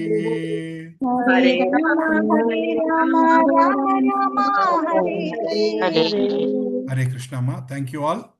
so next week మనం మళ్ళీ కలుద్దాం. ఈలోపు ప్రతిరోజు పొద్దున్న సాయంకాలం నేను పెట్టిన రికార్డింగ్ వింటూ అది ప్రింట్అవుట్ తీసుకొని కానీ మీరు మొబైల్లో చదువుకోగలిగితే కానీ ప్రాక్టీస్ చేయండి. స్వామి ముందు ఈ ప్రేయర్స్ ఇవి ఒక శ్లోకాల్లా కాకుండా దాన్ని మనం ప్రార్థనలాగా సమర్పించవచ్చు అనమాట. మనం ఎలా అయితే నారాయణం నమస్కృత్యం నరం చైవ నరోత్తమం దేవీం సరస్వతి వ్యాసం తతో జయముదీరయేత్ అని ఎట్లయితే శ్లోకాల్లాగా స్వామి ముందు చదువుతామో అట్లాగే ఇది కూడా మనం స్వామి ముందు ప్రతిరోజు మనం చదవచ్చు అనమాట. సో మీరు ప్రాక్టీస్ చేయండి. నెక్స్ట్ వీక్ మనం ఫస్ట్ శ్లోకంలో కంటిన్యూ అవుతాం అక్కడి నుంచి. ఎందుకంటే ఇవాళ మనం ఫస్ట్ శ్లోకంలో ఫస్ట్ లైన్ ఒకటే మాట్లాడుకున్నాం, మిగతా అంతా ఇంట్రొడక్షన్ మాట్లాడుకున్నాం. నెక్స్ట్ వీక్ కొంచెం బండి స్పీడ్లో వెళ్తుంది. ఫస్ట్ శ్లోకం నుంచి అట్లా మాట్లాడుకుంటూ మొత్తం 8 శ్లోకాలు నేను అనుకుంటా నెక్స్ట్ 2 క్లాసుల్లో అయిపోతుంది. దాన్ని బట్టి మనకి కార్తీక మాసంలోనే దీని యొక్క నిగూఢమైన అర్థం మనం తెలుసుకోవడానికి ప్రయత్నం చేద్దాం. హరే కృష్ణ అమ్మ. Thank you very much. Hare Krishna Prabhuji. Hare Krishna. అదే తర్వాత ప్రణామాలు ప్రభుజీ. నేను ఫోన్ బాగోక ఒక 20 minutes బ్యాక్ నేను జాయిన్ అయ్యాను. మీరు రికార్డింగ్ పర్వాలేదమ్మా. పెడతారా నేను ప్రభుజీ? రికార్డింగ్ పెడతానమ్మా. రికార్డింగ్ పెడతాను భవానీ మాతాజీ, మీరు అవకాశం ఉన్నప్పుడు వినొచ్చమ్మా. రికార్డింగ్ చేస్తున్నాను. Okay okay. గౌరాంగ దర్శన్ గారిది ఏమన్నా భాగవతం ఉందా ప్రభుజీ? తెలుగులో లేదమ్మా, ఇంగ్లీష్ లో ఉంది అయింది. ఓకే, అదే మా నాన్నగారు అడుగుతున్నారు, ఆయనకు కొంచెం కనెక్ట్ అయినాడు భగవద్గీత. ఏంటి తెలుగులో వినాలనా? తెలుగులో వినాలని ప్రభుజీ. అంటే తెలుగులో ఆయన ప్రత్యేకంగా భాగవతం మొత్తం ఓన్లీ ప్రణవానంద ప్రభు ఒకళ్ళు చెప్పారు. లేకపోతే ఇప్పుడు తెలుగులో భాగవతం వినాలంటే నేను మీకు శ్రీపాద రంగదేవి దాసి మాతాజీ అని మీకు ఒకసారి అందరికీ చెప్పాను చూడండి. అవును అవును ప్రభుజీ. ఆవిడ లింక్ పెడతానమ్మా, అది మీ నాన్నగారికి పంపించండి. ఆవిడ ఇప్పుడు 8వ స్కందంలో ఉన్నారు ప్రస్తుతం. సో మీరు ఎవరన్నా ఆవిడతో క్లాసుల్లో జాయిన్ అవ్వాలంటే జాయిన్ అవ్వచ్చు. బుధవారం శుక్రవారం రాత్రి 8 to 9 ఆవిడ ఇప్పుడు భాగవతం చెప్తున్నారు. 8వ స్కందంలో ఉన్నారు. 8 అయిపోతుంది, 9 స్టార్ట్ చేస్తున్నారు. మీరు ఎవరన్నా జాయిన్ అవ్వాలంటే జాయిన్ అవ్వచ్చు. అద్భుతంగా ఎక్స్ప్లెయిన్ చేస్తున్నారు ఆవిడ. నేను ఆవిడ క్లాసులు కూడా కొన్ని నోట్స్ రాసుకొని మీకు చెప్తున్నాను. సో 9వ స్కందం ఇప్పుడే స్టార్ట్ అవుతున్నారు. 9 తర్వాత 10వ స్కందం, అది ఒక 6 నెలలు పడుతుంది. 10వ స్కందం చాలా పెద్దది, 5 పుస్తకాలు ఉన్నాయి, ఆల్మోస్ట్ 5 పుస్తకాలు ఉన్నాయి అన్నమాట. సో నేను మీకు లింక్ పెడతాను, ఎవరన్నా జాయిన్ అవ్వదలుచుకున్నా కూడా జాయిన్ అయ్యి వినొచ్చు. జూమ్ లో ఉంది, యూట్యూబ్ లో కూడా ఉంది. యూట్యూబ్ లో అవసరం యూట్యూబ్ అదే, లో వినొచ్చు. ఎప్పుడైనా ఫ్రీ ఉన్నప్పుడు వింటా. అదే ఖాళీ దొరికినప్పుడు యూట్యూబ్ లో ఉంటుంది కదా ప్రభుజీ. ఎస్ యూట్యూబ్ లో కూడా ఉంది. లైవ్ క్లాస్ అటెండ్ అవ్వాలన్నా అటెండ్ అవ్వచ్చు. ఆవిడ బుధవారం ఏమో భగవద్గీత చెప్తున్నారు. తర్వాత బుధవారం శుక్రవారం ఏమో భాగవతం చెప్తున్నారు. తర్వాత ఎవ్రీ ఏకాదశి నాడు భాగవతం చెప్తున్నారు. 3 గంటలు, 10 to 1 గంట, 3 గంటల సేపు ఏకాదశి నాడు ఎక్కువసేపు భాగవతం వినాలనే దృష్టిలో ఆవిడ 3 hours చెప్తున్నారు. మీకు లింక్ పెడతాను, ఎవరికన్నా అవకాశం ఉంటే జాయిన్ అవ్వండి. హరే కృష్ణ కృష్ణ కృష్ణ హరే హరే, హరే రామ రామ రామ హరే హరే. అభయ చరణారవింద భక్తి వేదాంత స్వామి శ్రీల ప్రభుపాద కీ జై. భక్తి సిద్ధాంత సరస్వతి ఠాకుర మహారాజ్ की जय. कार्तिक मास महामहोत्सव की जय. श्री शिक्षाष्टकम की जय. अभय चरणारविंद भक्ति वेदांत स्वामी श्रील प्रभुपाद की जय. कलियुग पावन हरिनाम संकीर्तन यज्ञ की जय. हरे कृष्ण महामंत्र की जय जय. Thank you Mataji, Prabhuji. వచ్చే వారం కలుద్దాం. హరే కృష్ణ.